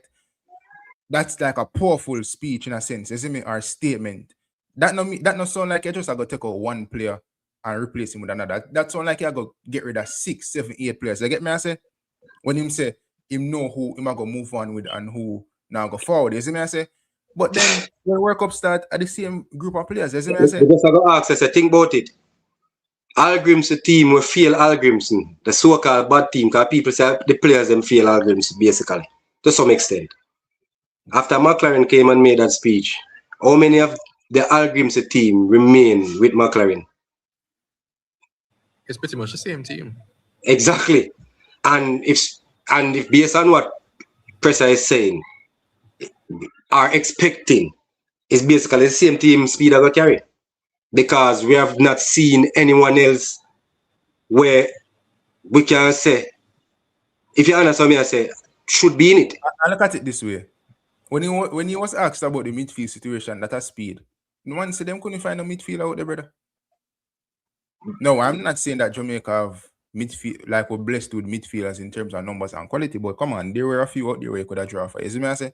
At that time. Yeah. So I know you have to draw for them and show them in the fire. And him say him couldn't find none. So I know him going to find them. You see, Bro. and the worst part about it. And sometimes we have them, you know, but they just refuse to call them. Like, the worst part about it, when we reach our last dying moments, it's like somebody upon them deathbed and them start repenting to God. Now, I don't know if God forgive them, seeing that them upon them deathbed, you know, you see me? But them always tell us, yo, worship God and, you know, praise him, you know, if you believe in him or whatever the case is, before anything happens. You see me? I say somebody meet in a car accident, them a call upon God. You know them way there? And these players, that Speed might draw for now. Let's say them save Jamaica, but put it this way. Those players that he might draw for, we should have been, or those players should have been in the team from a long time ago that them know what the team is about, them used to, them teammates and whatever the case is. You get me, I say? But that isn't the case. Look at our backline. The backline that failed us to qualify. I suppose only one of them alone play consistent, you know. Oh, that? Which one? King. Pinnock not getting a game time. Yeah. Lone have a team. And then look at this. Lemby that's what I'm telling you now. Look at that. Henry is playing games with Brentford. Yeah, Henry are playing game. But Lemby Keeson just get called back from loan or something like that. Yeah, he's playing U21 with Wolves. U21. Sure. But this is what I'm saying. If you look on the midfield, it's basically the same thing. Damian Lowe, what? Damian Lowe never have a club, you know? Damian Lowe has not played any club minutes in years. He can't get no club minutes. He has in the national team. He's looking at a new club now, you know. I think he's supposed to sign for a new club anytime now. Remember, he's out of contract. Ian Frey a good player. But I want him back in 19. Ian Frey is a great player. Yeah. Ian Frey is a good player. Honestly, I think what Speed should do is play. You see, the midfield in the Curacao game was actually bad, you know. The Frey and Hayden midfield combo. Remember, I didn't hate it, you know. The Frey and who? Hayden. Jaja. No, man, he never played a midfielder right. Let me tell you. The midfield, you talk about the last game. Yeah, man. Yeah, the Curacao game. Free was one of the best players on the team. Oh, man. yeah, the last game then. Yeah. Yeah, man. When they played Curacao the first time, and they played Frey alone with Bobby Reid, that was pure madness. Yeah, that was his one they debut. never did. Yeah, you have to play Frey in midfield with somebody else who's competent, an actual midfielder like Hayden, and that's why the midfield never really get overrun that much in that. And wasn't that midfield Frey, Bobby Reid, and Jonathan Russell? No, it was Frey, Hayden, and Bobby Reid. And Bobby Russell Reid came off the bench. No, man, the Curacao, the first game. That first Curacao game was Russell, Bobby Reid, and yeah, man. I remember Russell not offer nothing in a midfield. Exactly. So you're pretty much run forward, no, brother, isn't it? Yeah, so you're pretty much one midfielder short in when you play Russell. Man, Bobby, isn't it? So yeah, and no man, Bobby will tackle, but Bobby's not a midfielder. No, but we know, but like when we say all, it's like eventually him legs are go, so you can't just expect. Of course, that's what I'm saying. Like you have to kind of. But you see, So- this whole thing that Campos just brought up, is the lack of phasing out of some of the players because That's all I'm saying. That's all I'm saying. We have to learn how to phase out players. We have to just learn. We as fans to have to learn to let go. Exactly. We now say dash them. We just saying about your carry. You see a youngster out there, man, and you say, all right, we have some good little midfielder under the January before them do what them do with January. Them little midfielder, then we had midfielder problem. You could have carried them amongst the big guys, I make them take them time and roar them way in, Nobody now said dash them, But when you keep on use the same Russell them and the same man, then we are feeling I went to Russell out now. You have to run, go call one angle in front of Mount Pleasant. When you have a man now give no game, and you're throwing angling look like you don't know what to do. Or for example, you say you have a Brandon cover them also. A good thing would be once Brandon cover them a play, you bring him into the national team for learn off a quality player like Isaac Hayden, because we understand Isaac Hayden not have much left in the tank in terms of him not go play for the next 10-15 years, you see me? But due to the wealth and knowledge, whichever midfielder is there for the future, him can gain a lot of knowledge from Isaac Hayden. You see me I say? I'm always an advocate for that. Exact same thing. That's it. Yes. But me not say select a man when I play in football as a midfielder. No, man. That's what I say. No. Look at it this way. Hold on. Look at it this way. I don't mean to cut it. Look at it this way. Every Concacaf team where I watch, and if you check the lineup, look at their under 20 player or under 21 players transaction in the senior team, at least one or two every time a senior team call. Even if him not getting a game, but him did it. Look at our senior team. We call everyone else, but we've never yet left at least a one or a two space for your under 21 or under 20 player. Me no say if you give no game, no get me wrong, listening. But I'm saying somebody must have performed good enough in the under 20 setup. For you can say, all right then. Said Nana Loa get old now and the defender look like he can hold him on. Come in monks, we come. You understand? Come rub shoulder. Come get a little experience. Well, last time they did that, when you look at the top with Adrian Reid, if you remember, after the U20, it was a disaster. When you look at the top country team, you always have a lot of people who like transition from the under 20 team them and so to like the national team. Not saying everybody, but you have a good amount where you can say, them transition and them are the new leaders at the back line or midfield or whatever the case is. Look on England, whenever them win the youth tournament, them it's a good amount of them, make it to the senior team, isn't it? The Foden, them all of them Monday, isn't it? I say, like so that's what me I say. Why our under 20 are under some of the program? We don't have none of that. But the problem is also that we don't call up the right U20 players, because sometimes what they hate, the JFF is what I realize that they don't like to call up the U20 players from the diaspora. They want call up the U20 players from the local camps. And I was getting to the point where Adrian Reid in McLaren's first camp got called up after that diabolical U20 performance over Malachi Welch, who was arguably our best midfielder in those 3 games. Yeah, man. Didn't get a single look, but Adrian Reid did. That for me just stinks of blatant corruption and just, it just never looked good. Because everybody who watched the U20 games, Cavalier still there? I think so, yeah. No. Yeah, but I tell you, Adrian Reid, I don't have it's based on his age, and that's it. One of the things, you know, Adrian Reid young, you know, but true, we have been seeing him so long. Some people might thinking, oh, so I never really have a problem with Adrian Reid maintaining a call up per se. We never want to dash him because his talent is there. I just think them never. We the call, where are they for now? Utilize, because even with Welsh could have been there, but not, me still not say that's Adrian Reid. Because him young, you know, and them a perform good from a young age, you know. So that's what I say, you have to know how it. You see, coaching, we can talk, but you know, easy, you know. We have to coach, you see, man management, I know how easy something, you know. And some of them coaches will get in the last don't know how to man manage a player, you know. Them don't know the environment, the right time when to use a player and when not to use a player. And we see it with Damian Lowe. We see them do it with Damian Lowe. When time we use him in a midfield and him perform good, I we still can't come use him in a midfield in a game when it wasn't necessary. And when you look on the last match, the Curacao match where we play. When you look on Damian Lowe, that was the match where Damian Lowe should have started. You know? For me, down at Jamaica, you know. What you say about that? Which position? Which position? Pinot never give you nothing. Not the two last match then. But we have to call a spade a spade. But for the last match, defense never our problem. No man. But we could have gotten something from him even going forward because he's good at that. But here pressure. I won't leave there if you look, but we have to touch it one next time. Yeah, man. Because as me say, we in a trouble. Me follow the youth them, me follow the youth them. More of the youth them go and do the work, put in the work. We just need to select the right players them and put them in the right position.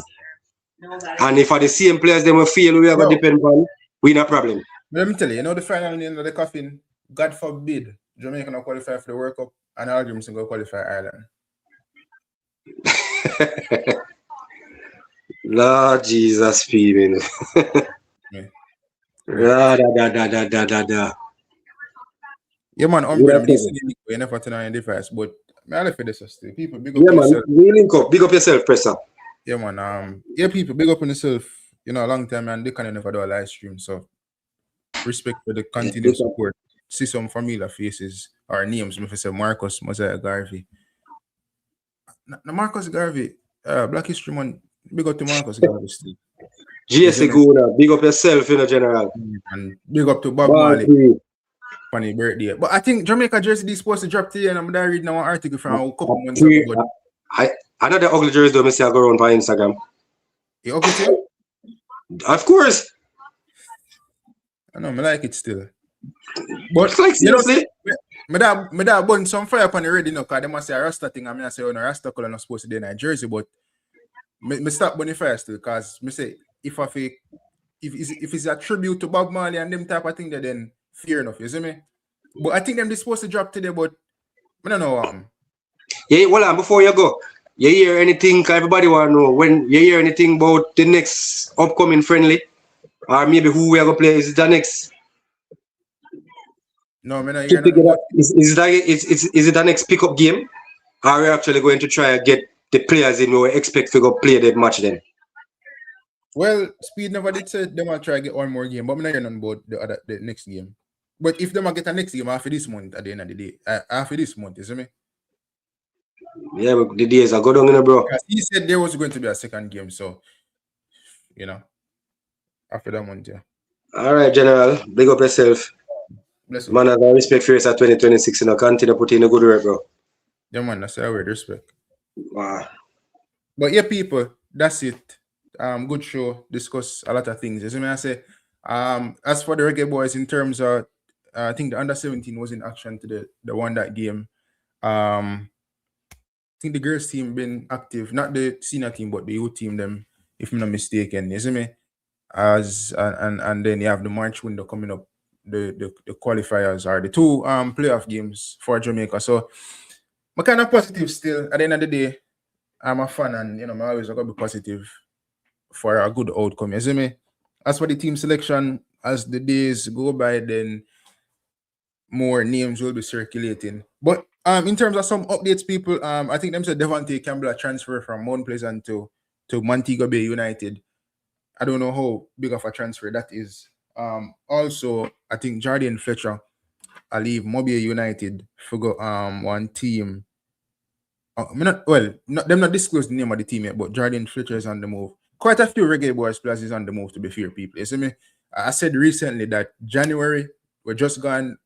That's been the busiest transfer window I've ever seen for like Reggae Boyz players. You see me? I said about 10 of them move already, if not more. Brandon Cover gone, Rotherham, I think the team name. Then you have the Whisper them, you have the Dixon going back and Peering Club.